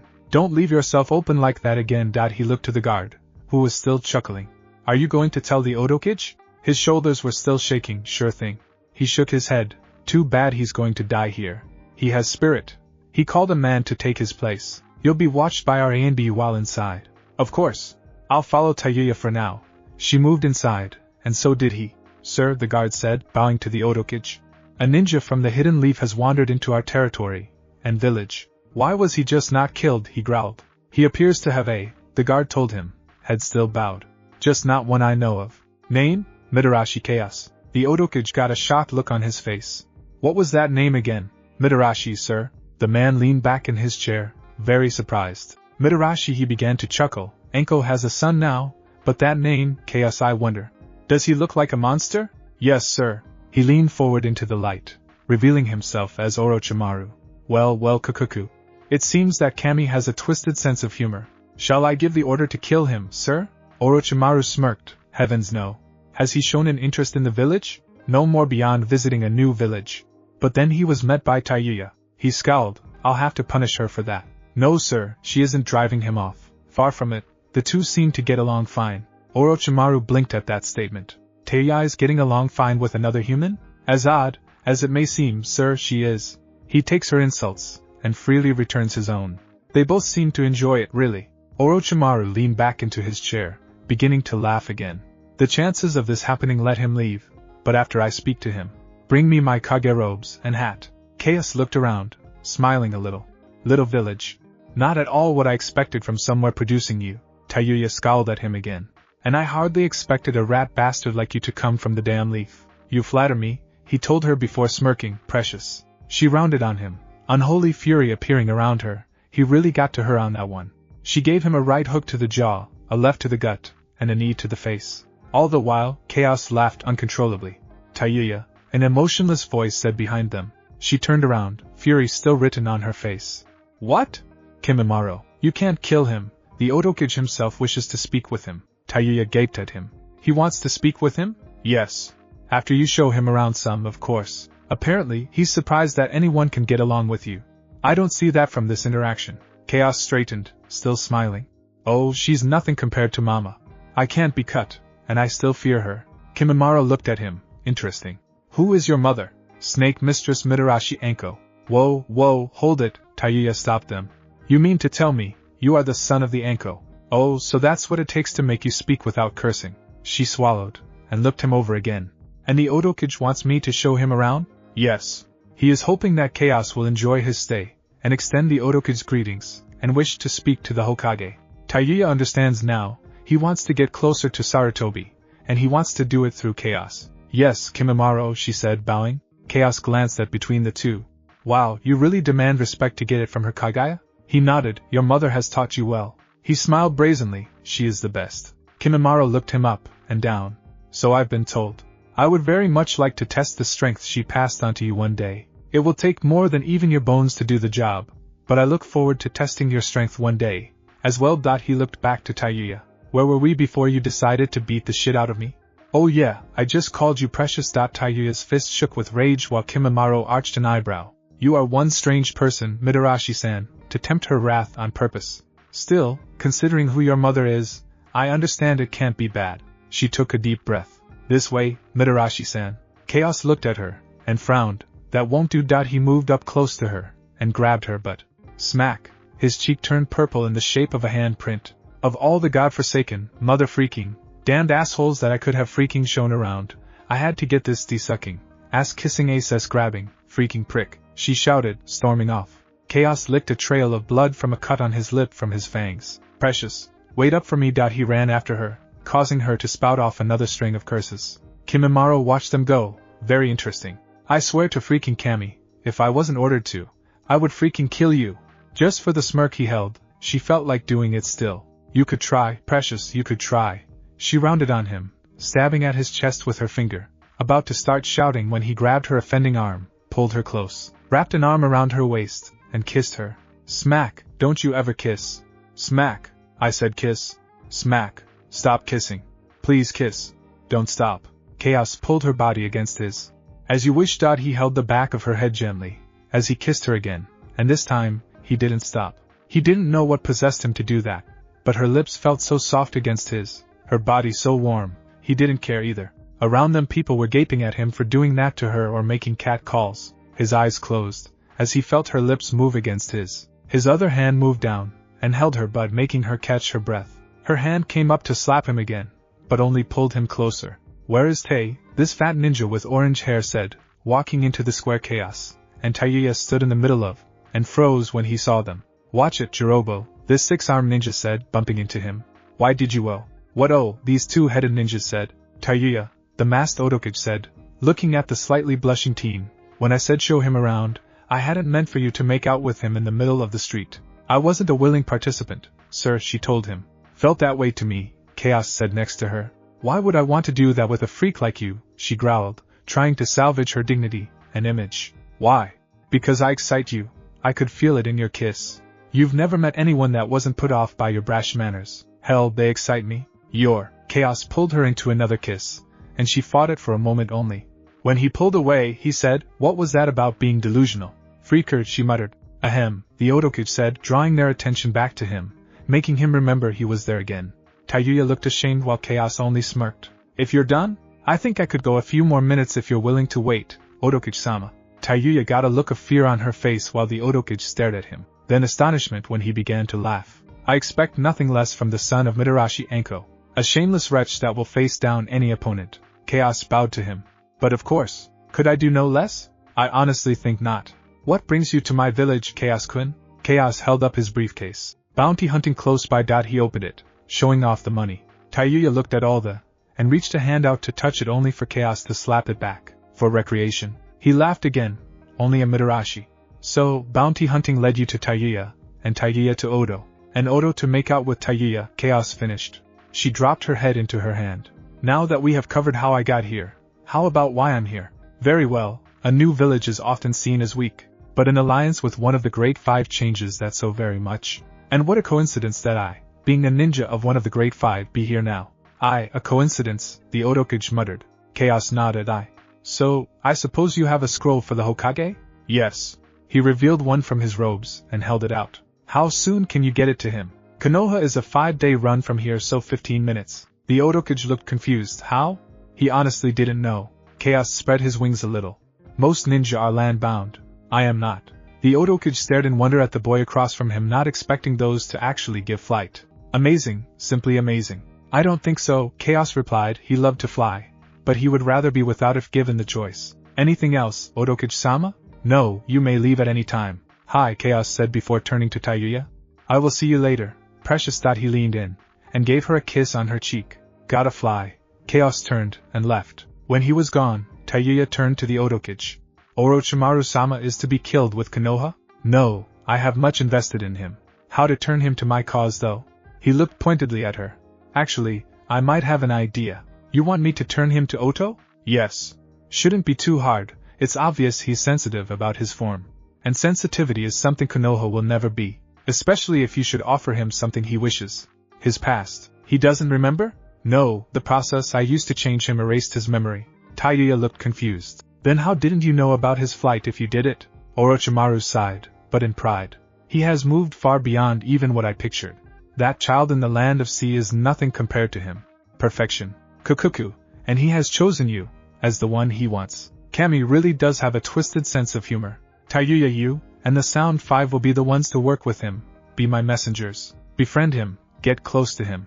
Leave for Konoha now. She looked confused. They were supposed to receive the next stage of their curseals soon. But if he orders now, he means now.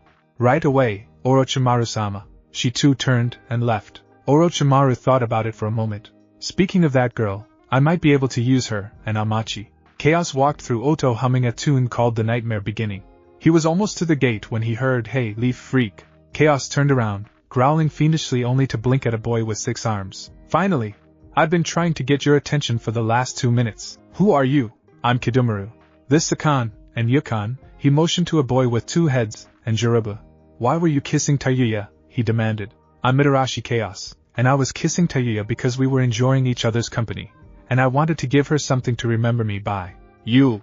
Chaos turned just in time to see Tayuya scream in fury, as she jumped on him, knocking him to the ground before punching him, as hard as she could, for embarrassing her in front of the Otokage.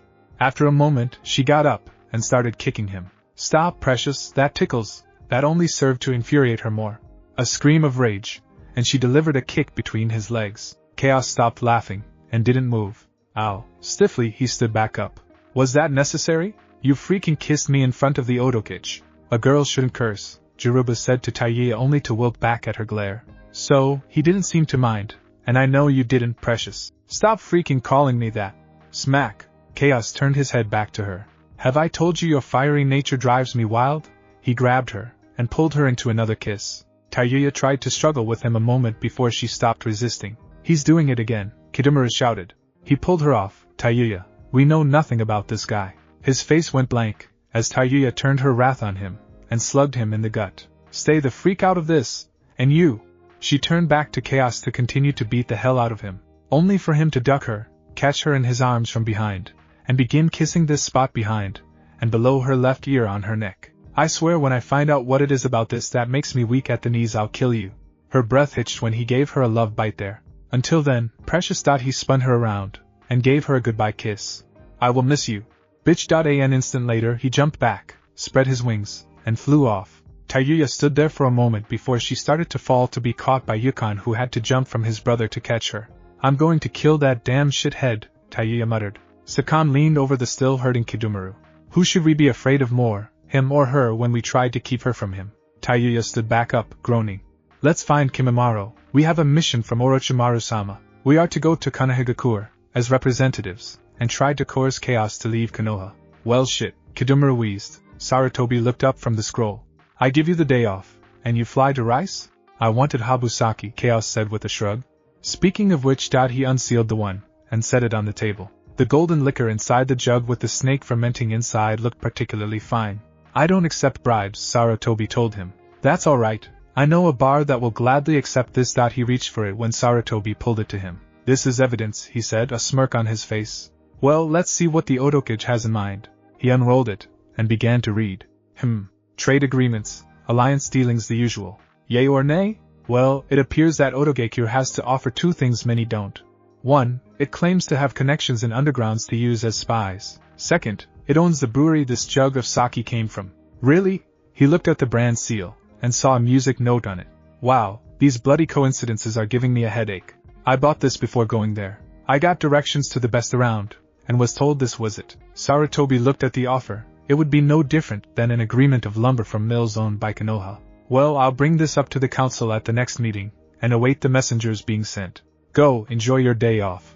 Oh, I was until I had to return. He had this shit-eating grin on his face, showing he had a very good time. My little honey is a firecracker, he sang, as he walked out. A few days later, Chaos was on a mission with one of the older genin teams, escorting a caravan while a member was sick in quarters with the flu. They were only a half-hour away from the destination when he felt something hit his back hard. Feeling for the object, he found it was a broken arrow lodged in his clothes. Ambush! He pulled out the death penalty. taking a sword in each hand, as he spun to face the attackers. He was disappointed when it only turned out to be bandits. Snapping the handles together to form a double blade configuration, he pulled his arm back, and threw it like a boomerang. The other three watched, as it sliced through the air, cutting apart small trees, men, and boulders before returning back to him. Those that survived wisely decided to run. So disappointing. A man named Kuriko whistled. Nice. Why are you doing C-rank missions? Because there hasn't been anything bigger yet. Chaos frowned, wishing for some excitement. Real excitement. There was nothing to do when they got to the destination, and nothing on the way back, even as he walked to the tower. He really wished out, he muttered when a redhead kicked him in the crotch after he passed through the gate. That is for freaking kissing me, you asshole. Tayuya gave him a haymaker to the jaw. That was for the freaking bite. A kick to the ribs. That is for leaving like you did, shithead. As she was pulling her leg back, he grabbed her ankle, pulling her from her feet. As he stood up, cradling her in his arms, he said, well, you're a bit big to keep as a pet, but I don't think Mama will mind too much. Smack. Put me the freaking hell down, you goddamned, perverted, demon freaking, shit. As you wish, precious. He just dropped her, making her shout again, as she rubbed her butt. She growled before her hands started doing hand signs. Two of her companions jumped on her arms, stopping her from finishing it. Let me go! I'll kill him! I'll freaking kill him! I'll AGH! She ripped her arm free, reached around, and grabbed a snake that had squeezed her ass. She followed it to where it joined with Chaos' arm at the wrist. She glared at him while he smirked while the two grabbed her again. Tayuya, remembering the mission, Kidumura pleaded. I'd gladly fail at just a freak, she screamed. Me, Chaos interrupted. Well, he looked her up and down. Usually go for older women, but I guess I can make an exception for you. Another scream of rage, and Tayuya pulled her arm with even more force, throwing both Sakan and Kidumura off. She jumped at him, planning on strangling him, but Chaos stepped back, and spun his arms around hers, locking them behind his back, pulling her close. Let my arms go, retard. I swear, every damn day, he interrupted again. But precious, if I let you go, I can't kiss you like I can see you wish to be. He leaned down, breathing just on her lips. But if you honestly want me to, he had leaned down a bit more until his lips were brushing hers, as they moved. What is going on here? An Anbu said, dropping down close to them. When she heard a fight, she found Chaos nearly kissing a kunoichi from a different village. Definitely not what she expected. Chaos smiled at her. Hello, Eagle-san. Nothing is going on here, really. Just greeting a friend. Eagle-san, this is Tayuya-chan. Tayuya-chan, this is Eagle-san. All five of the Sound Five widened their eyes, unable to believe he would actually say that. The other four glance at Tayuya while she growls before slamming her forehead into his nose, breaking it. Chaos stumbled back. Ah, that hurts. He snapped it back in place, and rubbed it a moment. Tayuya screamed in fury, and was about to jump on him again before each limb was grabbed by her teammates, and she was pulled back. Keep hold of her, Kidumura shouted. Last thing we need is her killing him. Eagle looked back to Chaos. Nothing much, eh? He gave her a crooked grin. That's just her way of flirting. Flirting my ass, Tayuya screamed. I swear, even if it damn well kills me, I will freaking make you suffer. You hear that, shithead? You will freaking die. He blew her a kiss in reply. Tayuya, enough, Kimimaro told her. He didn't shout, but you couldn't tell by how she suddenly stopped. You know the Otokage has plans for this treaty. A treaty that will be ruined if you kill him. She growled only a moment longer before being put back on the ground. She marched right up to him, and poked him in the chest. Let me make this clear, asshole. This isn't over. I wouldn't dream otherwise, precious. He quickly grabbed her hand, brought it up to his mouth, and kissed it. And I love you too. He jumped back, laughing, as she tried to knock his lights out. Chaos, the ANBU scolded. Tayuya, Kimimaro said at the same time. The freak is asking for it. I can't help it, ANBU-chan. She's just too pretty when she's mad. Anyway, they are the messengers from Otogekure. Hear about the treaty. His wings spread out, and he started flying to the tower. Landing on the windowsill, he tapped on the glass. When he saw the Hokage look up at him, he grinned, as the old man sighed. At the motion to enter, Chaos opened the window. Once, just once, would it be too much to use the door? Not that hard really, a few flights of stairs, talking to my secretary, knocking on the door. If that makes you too sick, you can call, and we can meet somewhere. Chaos rubbed his chin. I'll do it, as your retirement gift, old man. Sarutobi sighed. The day I leave office, figures. No problems? No problems. Everything went off without a hitch. Some bandits attacked, but decided it wasn't worth it before they even made it within spitting distance of the caravan. Chaos set a written report down in his inbox. The messengers from Oto are here. Good. What are they like? Close team. The Sound 5, the Otoku's personal bodyguards. The leader is a Kagaya. The Mist Bone-using clan? Wonder how they got him. Chaos shrugged. Don't know. One has 6 arms, another has 2 heads, he becomes 2 people. Brothers, I think. There's a fat one, probably the most normal one there. And finally Tayuya-chan. He couldn't help but grin there. Oh no, I know that smile. What did you do? Not much. His grin didn't go away. I just let her steal my first kiss. She kissed you? Chaos frowned at him. No need to sound that surprised, old man. Besides, it wasn't her idea. Sarutobi dropped his jaw. Tell me you didn't molest one of the personal bodyguards of the Otokage. Okay, I didn't molest one of the personal bodyguards of the Otokage. I'm serious, Chaos. Do you have any idea? Trust me, old man, she won't let it bother you, nor the treaty. How do you know? Chaos thought back to when she was kissing him back. Just the feeling I got. Besides, I only kissed her a few times. He turned to the window when they heard a yell. Where is that ass-grabbing creep? Before Sarutobi could question that, Chaos chuckled and flew off. Hiruzen looked after him and sighed. He's going to cause the rest of my hair to go gray. Heikage-sama, the secretary, rang with the intercom. The messengers from Otogeki are here. One of them is demanding to know where Chaos lives. Let them in, he replied. It was going to be a long day. Mama, I'm home, Chaos said, as he walked inside. He went into the kitchen and found it the usual mess it normally was when he wasn't there. Making several clones, he started them on cleaning while he started lunch. Taking some steaks from the freezer, he started them thawing in some Chakra heated water. While a clone handled that, he started cutting up some garlic and herbs and added them to a sauce. When the steaks were ready, he put both in an aluminium wrap with the sauce and set them in the oven. Finish cleaning and dismiss yourselves. Looking around the house, he began to pick up dirty clothes. Blushing like he always did when he found one of his mother's thongs, he quickly stuffed that in the basket with the rest. Who's the teenager again? Getting laundry started, he went to check the rest of their home. A 2-story, 4-room house was big for them, but it was a gift from the old man. After all, a 1-room apartment that his mother had before adopting him couldn't hold them both. Going to the door to one of the spare bedrooms, he dreads opening it. He did, and sighed. This was the armory. Weapons were thrown about everywhere. Taking the death penalty and his belt of daggers off, he hung them on their pegs and began picking everything up. 2 days, and look at this. Of course, he said the same thing every time, and never really minded. Getting the room cleaned up, he went to his room. It was still clean, like he left it. His mother's room was, oddly enough, empty and clean as well. Going to the last room, he stopped in the hall and picked up some panties that were barely big enough to make an eye patch. This isn't Mama's. He looked at the door and wondered just what happened while he was away. Curiosity winning over his urge of not going in there, he opened the door, and his face turned purple. It seemed Mama had a girls' night out, as Anko, Kurinai, Yuzuki Yugogo, Ichiruka Ayam from the ramen stand, Inazuka Hana, and Inazuka Tsum were all passed out on the furniture, an empty jug of Habusaki on the table, and it looked like, as the liquor vanished, so did their clothes. Kurinai and Yugogo were even hugging each other in their sleep. And was that, yeah, that was a male stripper, wearing a set of his boxers, asleep on a blanket.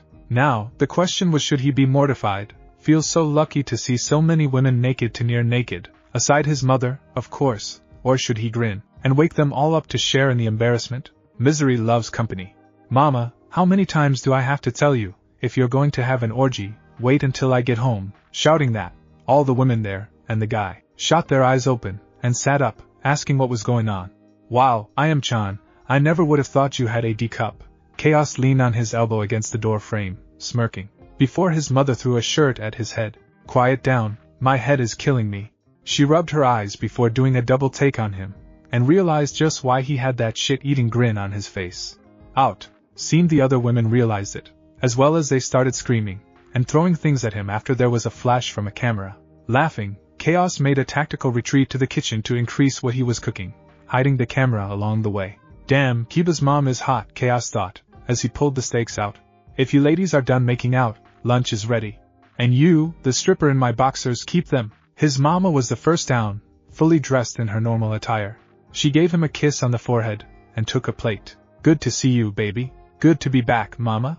Good afternoon. Ayam-chan. He held out a plate for her. Steak, eggs, and hash browns. She took it, blushing up a storm. Chaos-kun, it wasn't what it looked like. He arched an eyebrow at her, and smirked.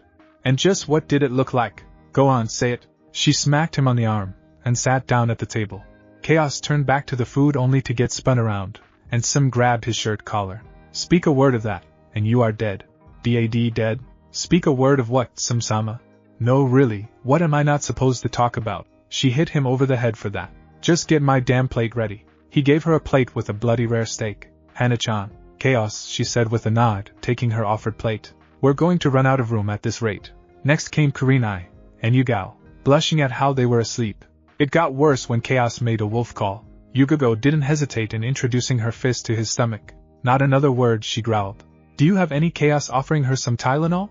Thanks, you're a sweetheart. She popped 2 in her mouth, and gulped them down before taking her plate. And for you, Kurenai-chan. He held out her plate. Once she took it, Chaos grabbed his, the one with the biggest piece of steak there, and the largest helpings, sat down on the counter, and began to eat. So it didn't take you long to put that sake to good use, did you, Mama? That was one hell of a party, she replied. Chaos nodded. He saw the stripper come down in his clothes, and said, keep the boxers, I don't want them again. He rubbed the back of his head. Sorry about that. Chaos waved it off. See you next time Mama gets hammered, and I'm not here. Yeah, until then, Chaos. Kurenai looked at Anko. That isn't the first time you hired him? Worse, the first time Chaos found him here. What kind of mother are you? One of a kind, Chaos, and Anko told her. Mama doesn't do it often, just every now and then to kick back. Though, this is the first time it ended like this. He still had that same grin, savoring that memory. Oh, Mama, I found a girl that has even worse language than you do even when Kakashi Baka is being a douche. Really, who? Her name is Tayuya from the Hidden Sound Village. She is a feisty one. And you should see how flustered she gets when I sneak a kiss. All of their heads turned to him. What? You kissed this girl? Anko asked. Well, yeah. Why? Chaos rubbed his head. I don't know. I just felt like kissing her. She made me pay for it, don't doubt. But that's where the fun comes in. He rubbed his nose for a moment. His mother finished eating, stood up, and walked out of the house. Where is she going? He went to the door, and called, Mama, you're not going to Oto just to see this girl, are you? She turned back, all smiles. Of course not. I was just going to talk to the Hokage. Okay, besides, she isn't there right now. She's here on a mission. Anko nodded, and turned away. Baby, you are too trusting of me. Hope Mama doesn't hurt her too much, Chaos said before going back to eating. Well, the council, and I have talked about many of the terms in the treaty, and this is what we have come up with. He handed a sheet of paper to Kimimaro. I do hope you find everything in order. Kimimaro read through it thoroughly. I believe this will be more than fair, but it would have to be looked at by the Otokage. Of course. When will you be heading back? In a few days, sir, if that is all right. Of course, I wouldn't want you to be running back and forth without rest. Please enjoy your stay. As the Sound 5 left, Tayuya swore she felt someone watching her. As they walked out, a woman with spiky purple hair and a snake around her neck like a necklace headed into the Hokage's office. She glanced back at them before closing the door. I want to know everything you know about the redhead, she told the Hokage, who only sighed. Tayuya just couldn't shake the feeling. She knew someone was watching her, she just couldn't find who or from where. First came, as they were walking to a hotel. They had passed the training ground when she felt it. But looking, she only found a snake eating a rabbit. Next came later at lunch, she was eating some sushi when again the feeling returned. Looking around, she couldn't see from whom though. The only other person there aside from the man at the counter was a woman wearing a sundress with a scar on her right cheek, and her purple hair pulled into a ponytail, and she had her back to her. The third case was later that afternoon when she was sparring, and insulting, with her teammates. She said they were being watched, and everyone went on guard. Still they couldn't find where. A bush shook, and they jumped at it, only to back away from an angry poisonous snake called a habu, near 7 feet long. You're jumping in the shadows, Kidomaru told her. Shut up, dickless! I know we're being watched, Tayuya, Kimimaro said with a sigh. It is only natural that we are being watched. We're visiting ninja. There are 2 ANBU on the rooftop across the street, and the couple in the next room is, as well. There was a very faint thump, lower than most would hear, of people moving away from the wall. That we are being followed is a given. No, this isn't those dumbass. I can freaking feel it. Tayuya, a lady shouldn't curse, Jirobu told her. And we can't feel it. Sakan smirked. Maybe your boyfriend is checking up on you. At her glare he shrank back. Glowering, she glared at them. I'm going for a walk. Damn pricks. Walking out of the lobby, she growled for this purple-haired woman to get out of her way. Muttering angrily to herself, she stomped through the village. Stupid jerks, maybe it's your boyfriend. I caught a castrate that retard. Her sudden shout made several people look at her wearily. What the freak are you looking at? Seeing them look away, she smirked. She enjoyed being a scary bitch. A little bit down the road, she was suddenly pulled into an alleyway and shoved against the wall. "Freak! Shut up," her purple-haired female, masked mugger said to her. "Wait a freak, I've been seeing you all day. At the damn tower, the sushi bar, the lobby. Why the freaking hell have you been following me, bitch?" The woman pulled the mask down from her lower face. "I want to know what my son finds so interesting about you," she hissed. Tayuya froze. This was Orochimaru-sama's first and best apprentice, Mitarashi Anko. "And personally, I think you are one of those women no self-respecting person would bring home to their mother. You curse, are violent, have horrible manners, and absolutely no tact for a person that you do not deem worthy of your respect.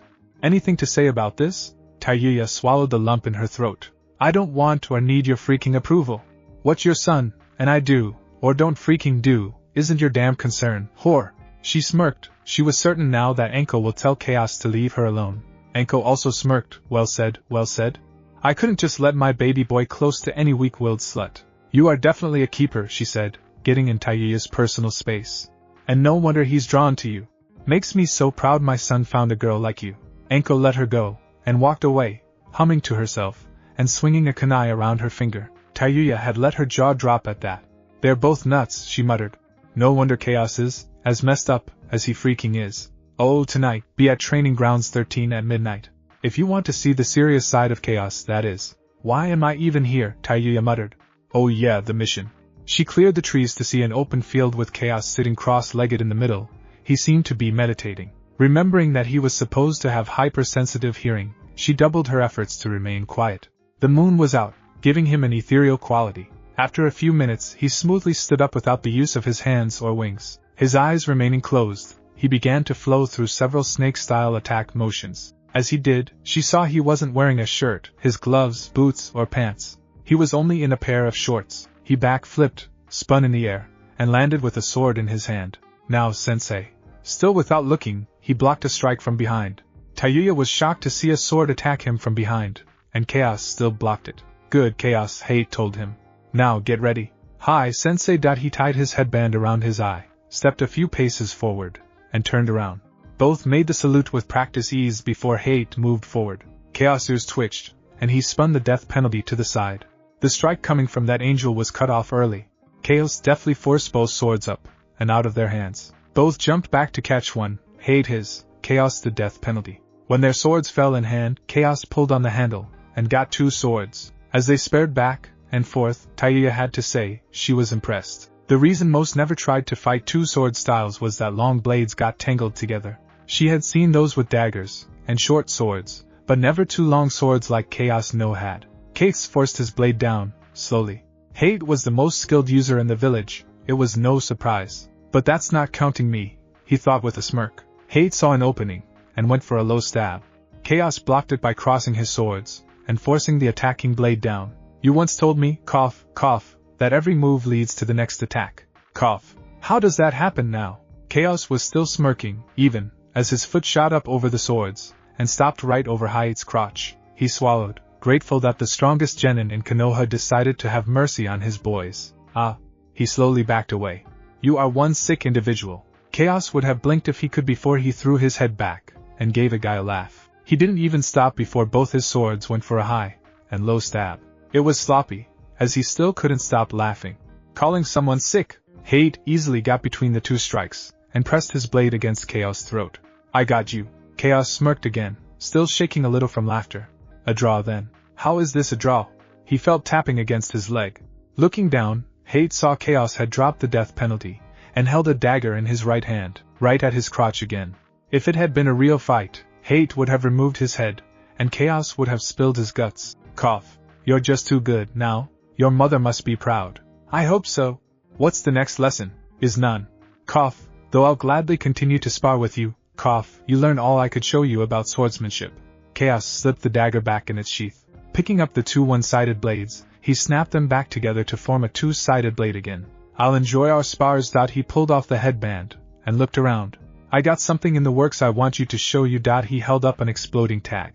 What's so special about that? Hate sensei, you should know.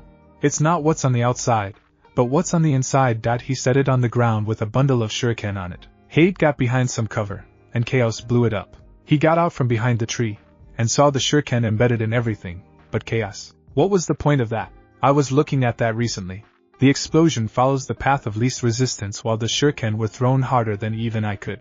And what does this have to do with the price of tea in China? Nothing. I was just thinking, what if we could direct that? Imagine it, the impenetrable walls of Konoha now one of its greatest offenses, as well. Incoming armies would never stand a chance. So you want to put an explosive note in a tube and launch a kunai from it? Yeah. No, a kunai isn't made for that. Look at these shurikens. They were shredded by it. Chaos frowned. I'm not giving up. Hade shook his head. Chaos, this isn't a new idea. Every few years or so, a young ninja like you thinks up that or something similar. But it can't be done. The metal is either too heavy to be practical or isn't strong enough. Chaos sighed, sulking. I'm still going to try. If you're still going, I suggest you start studying metallurgy and chemistry. Chaos nodded. Good night, Hayate-sensei. I'll let you know how the Cerberus comes out. Night. Wait, Cerberus? Hi, that's what I'm going to call the final product. He turned and waved at him over his shoulder. Tayuya noticed he was still moving while the headband blocked sight.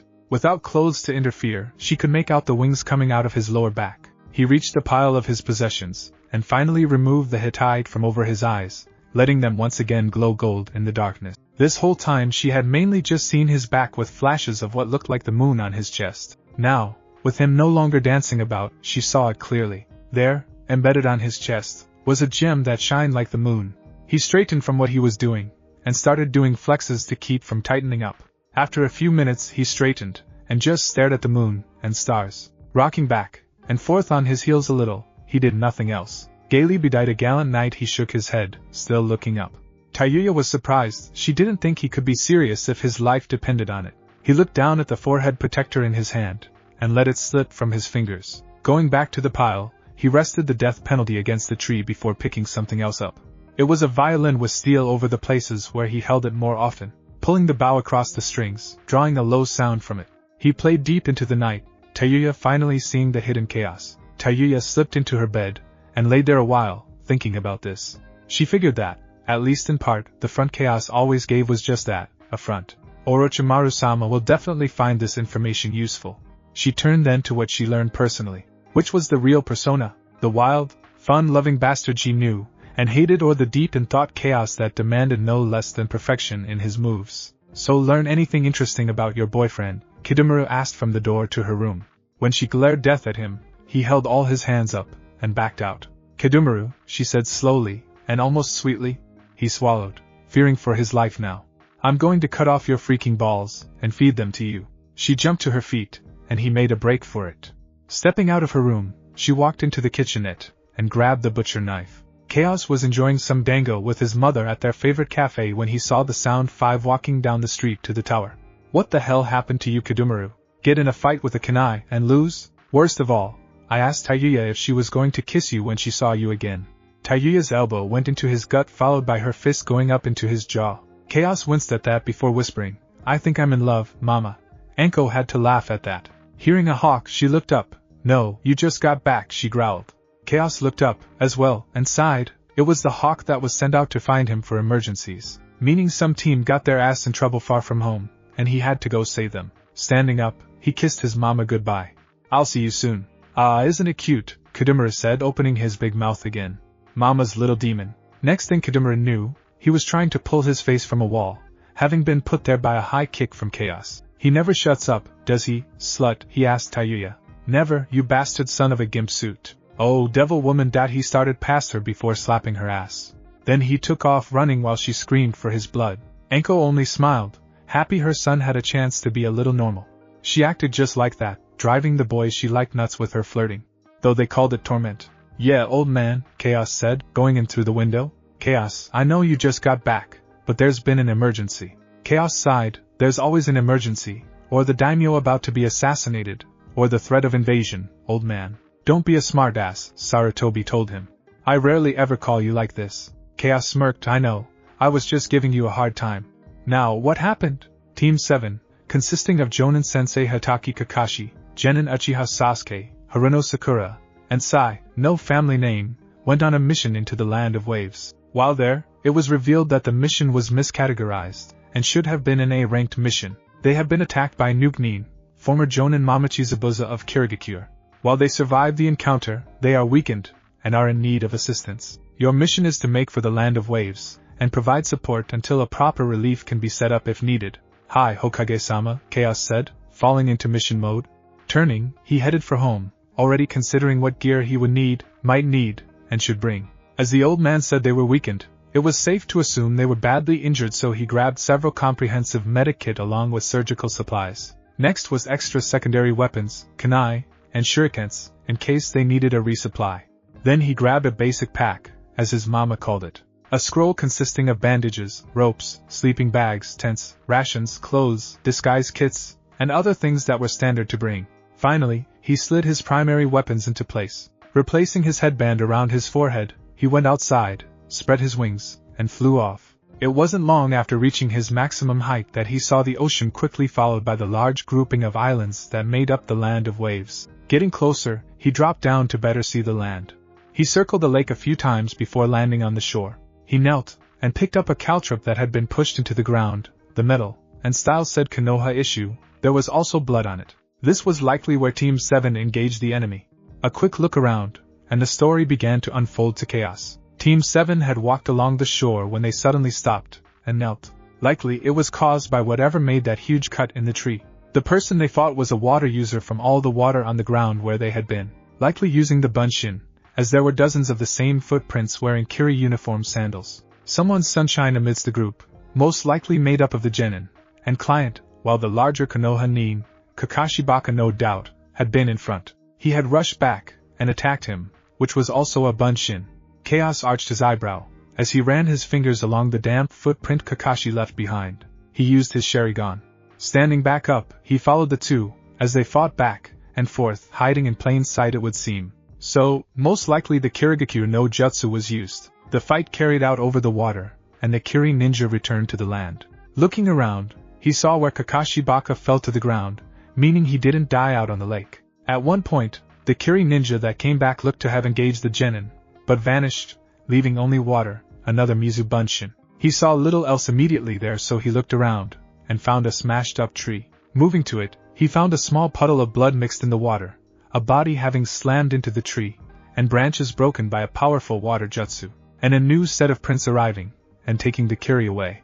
From the looks of things, this fight happened 3 to 5 hours ago. Kakashi Baka was fast in calling for help. He found the footprints where they had to drag Kakashi, and followed it. Getting to the final destination, he spent several minutes scanning the house. From the looks of things, no one had come by, so they were likely still alive, but traps hadn't been laid out. That could mean civilians were nearby or they were dead, and the offenders had covered their tracks well. And he couldn't just go knock. Even if Kakashi Baka was a team, he was a damn skilled team that knew his job. Going up would be suicide if he was tensed or paranoid. He grabbed the leaf from a nearby tree, pressed it to his lips, channeled chakra through it, and crooned into it. The sound came out like the bird call of a finch that lives around Konoha. This really had no name, it was just a skill developed to keep friends aware of each other. If Kakashi was alive/awake, he would know it, and signal for him to enter. There was a chakra flare, and Chaos dropped the leaf, grabbed the hilt of death penalty, and headed to the window. Crouching under it, he heard talking from a girl, so he figured it was likely safe. He slipped the window open, and entered.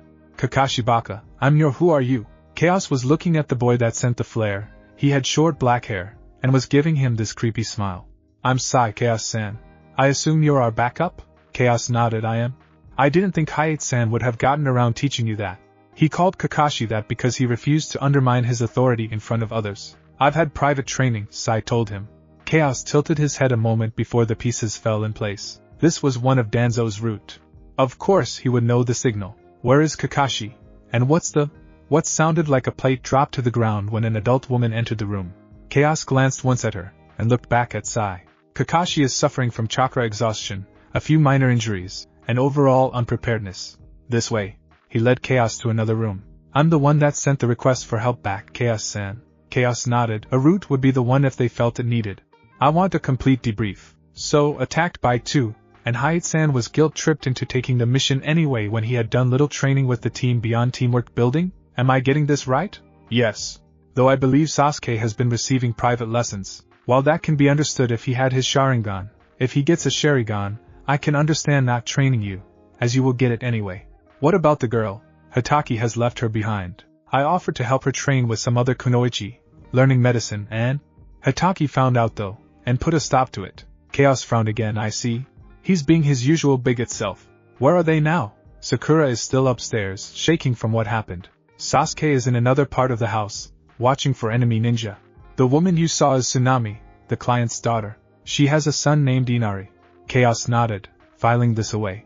Current skills roster includes what Hate knows, Sasuke beginning to learn from him, Maink, and several other skills, and Sakura was able to learn a few things from Kunoichi. Chaos nodded again. Once we got back, I'll file my report with the Hokage. I will need you to confirm it. Yes sir, Special Genin Chaos. Chaos gave a wry grin at the use of his rank. It meant that he was stronger than his rank, hadn't taken the exams yet, and fell under the direct control of the Hokage. Anything else you need to know? Not at this time. Get Sakura and Sasuke down here. Chaos leaned against the wall and waited. When he heard voices, he looked to the door to see Sai bring them in. What do you mean, you called for backup? Sasuke growled at him. We can handle this perfectly well on our own. I disagree, Sai told him.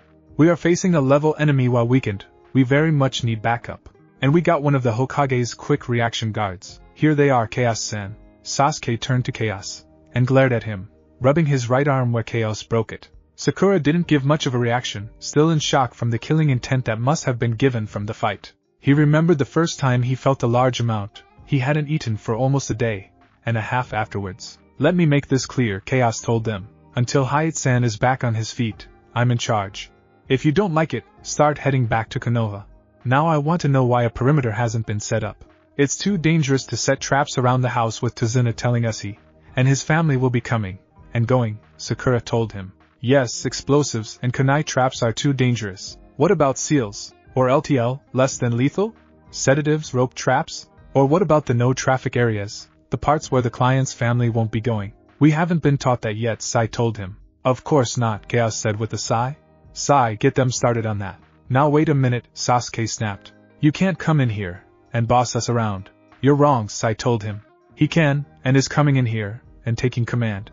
It is also something that needs done. He was going to say more when Chaos held up his hand to forestall him. Uchiha, let me make this clear. I'm not the pleasing council or civilians that worship the ground you walk. You're not too good for me to begin to think my equal. I know you're not, in fact, you are so far beneath me in skill. I wouldn't feel threatened by you even if you could somehow cut me. Now I outrank you, I gave you an order, and my order is the Hokage's order. Do it, and this will be forgotten. Don't do it, and it goes in your permanent record. And no one wants something like that there, as it can affect your chances of promotions. Sasuke glared at him, mad that he was right. Sakura shook her head, and looked at him. You can't talk to him like that. You're the same rank as us. Sai rested his hand on her shoulder. You are very wrong, Sakura-chan. Rank means very little in the field when there is a clear chain of command. Right now, at the head of it is Chaos-san. Let's begin. What is he going to do? Sasuke said accusingly. I am going to ask Kakashi Baka what the hell he was thinking, Chaos told him. Carry out my orders, then we can rest. He walked past them, and into the living room. There, he saw Tsunami again. I apologize for my sudden appearance, ma'am. I am Mitarashi Chaos, Special Genin of Konoha. I'm here, as backup while the team is recovering. She nodded slowly. It's a pleasure to meet you, Chaos-san. I'm sorry for being so shocked, Chaos gave a mirthless chuckle. I understand completely. I have that effect on people. Ma'am, later, I would like your recountenance on what has happened here so I can better prepare for it. I would also like to talk to your father about the same thing, as well as your son. She frowned a little. Inari won't do it. He has been hurt badly by this, and refused to talk about it. You, and your father then. Now I must go get briefed by Hayate-san. He is upstairs in the first room on the left. Thank you. Chaos went to the door he was told, and entered without knocking. To see Kakashi sleeping peacefully. A kick to the side cured that. Kakashi Baka, what the hell were you thinking? You, he said in contempt. What are you doing here? I'm here because the Hokage received word that Team 7 needed backup, so he sent me, as I could get here fastest. Again, what the freaking hell were you thinking? Taking an inexperienced team into combat against other ninja is something that can get you court-martialed. He didn't yell. That would defeat the purpose of showing respect for him before others. My team can handle it, demon, Kakashi told him. You arrogant son of a bitch. Look at you, and your team, and say that again. The girl is in shock. Sasuke will charge headfirst into the meat grinder without thinking twice. Sai is the only one working right, and that's because of his prior training. You are so wounded, I could kill you without any trouble. And another thing, when we return to Konoha, you, the old man, and I are going to have a long talk about your training regimen. How I train my team isn't your concern, but they are the Hokages. What's this about you not training Sakura and Sai? Sasuke needs more attention. He needs the strength too. Don't give me that bullshit, Chaos growled. I guess you need to be reminded that Sasuke is still a genin, one of many, just as easily expendable as the rest, one that isn't even supposed to be alive for the most part. To treat him differently means you will hesitate concerning him, and everyone else. Don't lecture me, Oni. I was trained by the 4th Hokage. I have over 20 years of experience under my belt while you have training, and less than half a year under yours. Chaos leaned back, taking a deep breath. He hated that nickname. Yes, you have rank and experience. You also have the surety that you can do no wrong, and that every that disagrees with you is wrong. I got here after checking out your little battle with Mamachi. He almost killed the client, and your team there. Care to explain that to me? Where was the skill and experience in letting him get that close? I was drawing him out. His fist tightening, Chaos counted to 10 before continuing. Drawing him out? And what happened on the water that he again got the chance to approach them? Kakashi was quite a moment before muttering, I was captured. Chaos leaned against the far wall, captured, and incapacitated, he said, heavily emphasizing the end. My personal feeling would be that you should have died because of your mistake. But as this is a mission, my personal feelings have no right to be here. I want the details of the fight, everything that happened. Kakashi glared at him. Oni, I'm not going to follow your lead. Wrong, Kakashi Baka, you will because I have this. He held up a scroll with the seal of the Hokage on it. Until you are at 100%, you will whether you like it or not, and if I deem you unfit for command I will take it. Now, tell me what happened. Chaos listened to every detail carefully. When he described the hunter ninja, he knew something was wrong, that wasn't the uniform they wore. And when he said that he took the body, Chaos wanted to hit the man. Kakashi Baka, standard Kiri hunter ninja procedures are to dissolve the body in acid, minus the head for later identification, on the spot. Quick, and leaves no proof. And you didn't notice? Kakashi growled at him. Not everyone has access to things like that. Oni, I don't have friends in every part of interrogation. I do the best I can. Chaos sighed. What's done is done. Options? Kill Gato. Hope Zabuza will cut his losses. Kill Zabuza, and his assistant. Wait for them to make the move. Chaos frowned at all of them, not liking any. Like it or not, killing Gato would have major political backlash if it was revealed. He might not be strong enough to take on Zabuza's partner. Vice versa, he could be, but didn't know where they were anyway. And letting them make the next move was stupid. Don't forget option D and E. D. Leave the client, as he lied. E. Summon, and wait for the rest of the relief force. I won't accept either of those, Kakashi told him. I won't fail this mission. I refuse to abandon them, and I won't need help killing Zabuza. Hope you can also do it to his assistant, as well. Your team isn't ready for this. You underestimate them. You overestimate them. Pride is one of the 7 deadly sins for a reason. It kills more people than ninja do. They can do it. What have you taught them then? Teamwork exercises, and Sasuke knows several now. He could probably take you. Chaos scoffed at the very idea of that. And the rest of your team? You have more than one student. I had Sakura study several, and other techniques. Sai has a private teacher. I see. What kind of techniques? She knows a few medical skills that she has learned to apply in combat. I see. So don't want word to get around that you need help from others to properly teach your team. Kakashi Baka? What? Sai told me already. He was the one that got Haruno the training in, and medical skills. Training that you stopped. In my professional opinion, you are unfit to teach genin, and should have them removed. You can't do that, Oni. You're right, I can't. That is just my opinion. He straightened, and headed to the door. You really freaked yourself over this time, Kakashi Baka. The old man won't like this one bit. He walked out. When Sai came back in, informing him they were done, Chaos went out, and inspected it. He could see the differences between traps easily. From the look of it, Sai was a decent CO writer. Sakura made some good traps, often hidden behind the final set that he knew belonged to Sasuke, because they were all piss poor. He knew Sasuke felt this was a waste of time, especially since the order came from him. That damn attitude of his is going to get him killed. Well, maybe if I'm lucky. He shook his head at that thought. It wasn't right to judge others by blood, though Sasuke Damas had no qualms about it. His great-great-grandfather was a traitor. His father was a traitor. And if Chaos was the type to believe blood curse your future, Sasuke will be a traitor. He chuckled ironic. A clan full of traitors, and the only one with honor isn't welcome in his own home. Chaos wasn't watching where he was going with his full attention, and stepped into a rope. It grabbed his ankle, pulled him into the air, and slammed him into the ground on the other side of the tree. After a moment, he began to chuckle then laugh, finding it the funniest thing to happen lately aside from his flirting with Tayuya-chan. When finally he walked back in, he said, "Who did the rope sling trap?" Sakura meekly raised her hand. "I did. Is something wrong with it?" Sasuke scoffed. "I told you those would be worthless." Chaos looked at Sakura, and smiled, though it didn't have the easing effect most had. "You did very good, you even got me in one." "Who taught you that?" Sakura took on a shocked look then a smile from pride. "Her name is Mika, Sai knows her." Chaos nodded. "She taught you very well." "Keep it up." "May I ask you a question in private?" Sakura nodded, and followed him to an empty room. "I mean no offense, weren't you louder in the genin exams?" She sighed. "Mika-sensei and Ii-sensei both taught me something. Impassiveness. If I keep my emotions in control, I would be able to handle things better. I still have a long way to go until I match them though." Chaos nodded. "It is true that emotions can distract you, but it is also true that they can strengthen you. Sai, and those that trained you are part of what is called root. They kill their emotions, leaving them a shell. Yes, this makes them excellent planners, but they care for no one." She looked shocked at that. "But Sai." "Yes, Sai does a good job hiding it, but I can see it.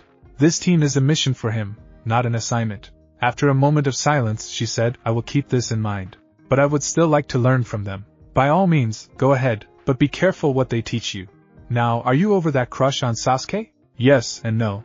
I see he isn't perfect now, and is often a jerk to those he wants to prove he's better than. Everyone else, he ignores or just wants to learn from to make their strength his. Everyone has flaws, no one is perfect." "Well, almost no one." He gave her a cocky grin. "Me, I can do no wrong." She stared at him before catching the joke, and began to laugh. Chaos opened the door, and held it for her, letting her know they were done. "Thank you." "You're welcome. Sasuke, your traps were lacking, and I said less than lethal. If they weren't so amateurish that no one would fall for them, I would have you go out there, and do them again." Sasuke took a deep breath to calm himself. "I use ninja tactics, and Sakura is the one praised. I set off one of your traps, and it didn't work," Chaos countered. "Next time I order you to do something, you damn well better take it seriously. Am I understood?" "Am I? Che, yeah, you're understood. Demon freak," he muttered that last part. Chaos, and everyone else in the room heard it all too clear. "I see. You're mad I beat you. Fine then, after this mission we will spar, going all out to prove who is the better." "Fair enough?" Sasuke smirked. "If you want to be beaten that badly, I'll help you." "Don't stop," Sai said weakly. "I tried." "I'll send flowers to your room at the hospital, Sasuke." Before he retorted, Chaos said, "Get some rest, the enemy is still alive so, as you're all tired, I'll watch during the night." "I don't want your pity," Sasuke told him. Chaos got right in his face, and snarled, "You, and I have a serious problem. I will break you like a wild horse if it continues." He raised a fist, and started speaking like this fat kid from a foreign show called South Park. "But you will respect my authority." Chaos reared the fist back, and everything went black for Sasuke. Chaos hadn't been able to stop smiling all night, and the following morning. Sure, it was a sucker punch, but it felt so good. Hell, he'd have to keep doing it if this was to be expected every time. This is a really good breakfast, Tsunami-san," he said before shoving an egg cooked over easily in his mouth. They were sealed in his basic pack along with milk, bacon, potatoes, meat, and other foodstuffs. When she came in, and saw him getting ready to make breakfast, she sat him down, and started cooking. "Go haragot. Don't talk with your mouth full." He swallowed. "You are a great chef." "Thank you." She looked longingly at the food he had set up to cook before she headed to her pantry. There wasn't nearly as much, and that was just his breakfast. Chaos looked in the pantry then to his food. Too bad that if all that isn't eaten, it'll go bad. May I put some food in your fridge to keep it good?" "Sure," she said with a smile. "Go ahead, Chaos-kun. I'll make sure no one eats it." "Thank you." He started unsealing food item after food item. When he was done, he closed the full fridge, and was trying to force close the pantry. I guess we'll just have to eat them.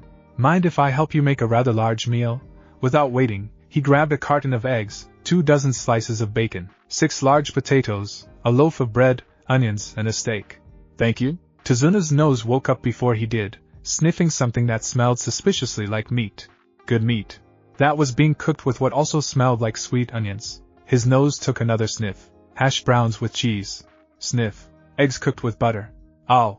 He opened his eyes to see he had walked into a wall from his sleepwalking. That was a cruel dream. I smell breakfast. He ran to the kitchen to see Chaos cooking a cut-up steak with sliced potatoes, and onions, a loaf of sliced bread, and toasted hash brown with cheese like he thought, milk, real fresh milk, bacon sizzling in a frying pan, And was that yes, orange juice? Tsunami-chan, you are beautiful. I don't know where you got all this but. Chaos-kun asked to put all his stored food in the pantry, and well, it wouldn't all fit so he started cooking. We can almost close it now. So, this is the ninjas, he said, a little disheartened. Chaos poked a piece of steak with a fork, and ate it. Another few minutes should do it. Actually, Tazuna-san, this is mine. I have a rather large metabolism so I eat a lot. He motioned to a plate stacked with food. That is mine. However, he looked over his shoulder with a wide smile on his face. There is no way I'm going to eat all of this. Help yourself. He grabbed a slice of bacon so crisp, it nearly crunched when he put it in his mouth. That's good. Eat, I insist. I'm never one to turn down hospitality. Tazuna grabbed a plate, and started grabbing food. Are you sure, dear? Tsunami asked. Of course I'm sure.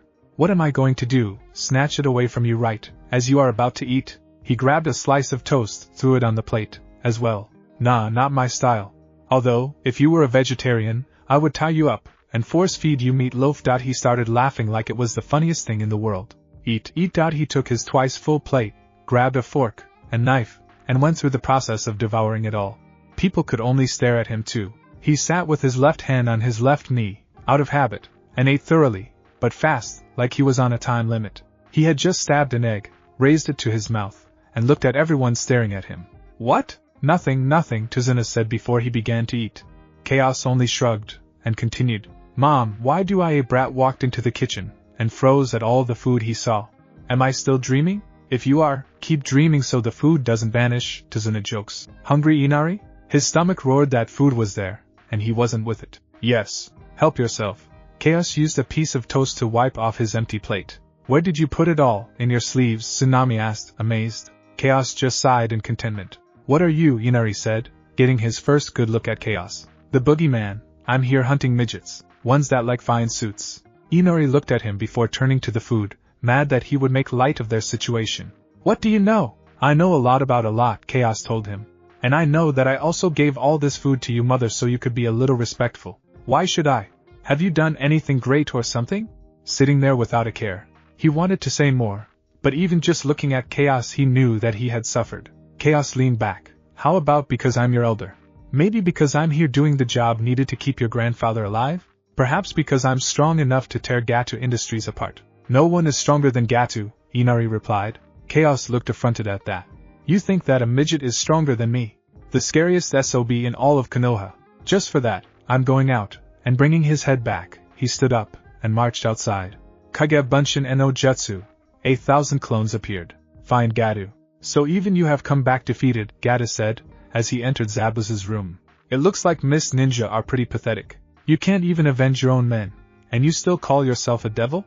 Don't make me laugh. His samurai moved in front of Gato when Zabuza remained quiet, and there was a click when they inched their katanas from the sheaths. Hold on a second, Gato told them before moving up to Zabuza.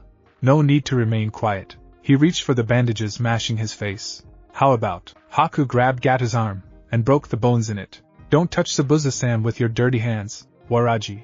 And Zori grabbed their swords to cut him down when Haku vanished, and reappeared behind them, making them hold their swords to each other's neck. You shouldn't do that. I'm pissed off right now. Gato was deathly pale before his ego reformed. One more time. Fail one more time, and you won't be welcome here anymore. Remember that. He and his guards ran from the room, only to stop when they saw a demon at the exit of the building. Who the hell are you? Are you Gato of Gato Corporation? I am. What of it, freak? Oh good, Chaos said, smiling. I was afraid I found the wrong person. I'd always pictured Gato a brave, strong, tall man with a full head of hair. Such a disappointment. Gato growled at that. Who and what are you? Zori asked. And what do you want? Waraji demanded. Chaos bowed. Where are my manners? I am Mitarashi Chaos. I am the demon of the leaf. And what I want is to kill Gato. If you would be so kind as to hand him over, I have a tight schedule. They grabbed their swords, and pulled them from their sheaths. You'll never reach him, demon, Waraji told him.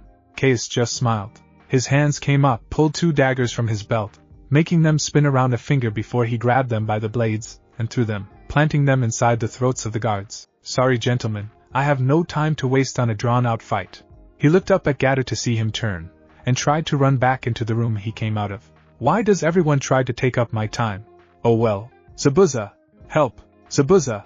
Help! Zabuza turned his head to shout, find out what that coward is so afraid of. If one of those leaf has found us, kill him or bring them to me. Yes, Zabuza-san.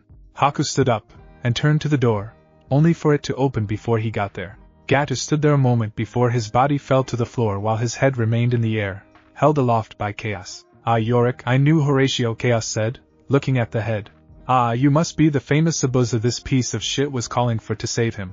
Well, if that was your job, you kind of failed. Haku moved between him and Zabuza. I won't let you hurt Zabuza-san, he growled at the demon-looking ninja. Perish the thought, I wouldn't dream of trying. Not that you could do much if I wanted to. He lifted the head and looked it in the eyes. We have an appointment to make, Gatu. Maybe I'll mount you on the wall. Nah, throw you in the garbage. He turned and began to walk away. Wait a second, Zabuza yelled. He was going to pay us 10 million. What about our money? Chaos turned back and shrugged. You're ninja. Do you honestly need me to figure it out for you? He began to walk away. 10 million? I suddenly see that I'm going somewhere. He began to laugh as he created a clone that flew off to Gates' home. Thanks for watching my video, and make sure to check out the author of this fanfic. Link is in the description. See you next time. Till then, sayonara.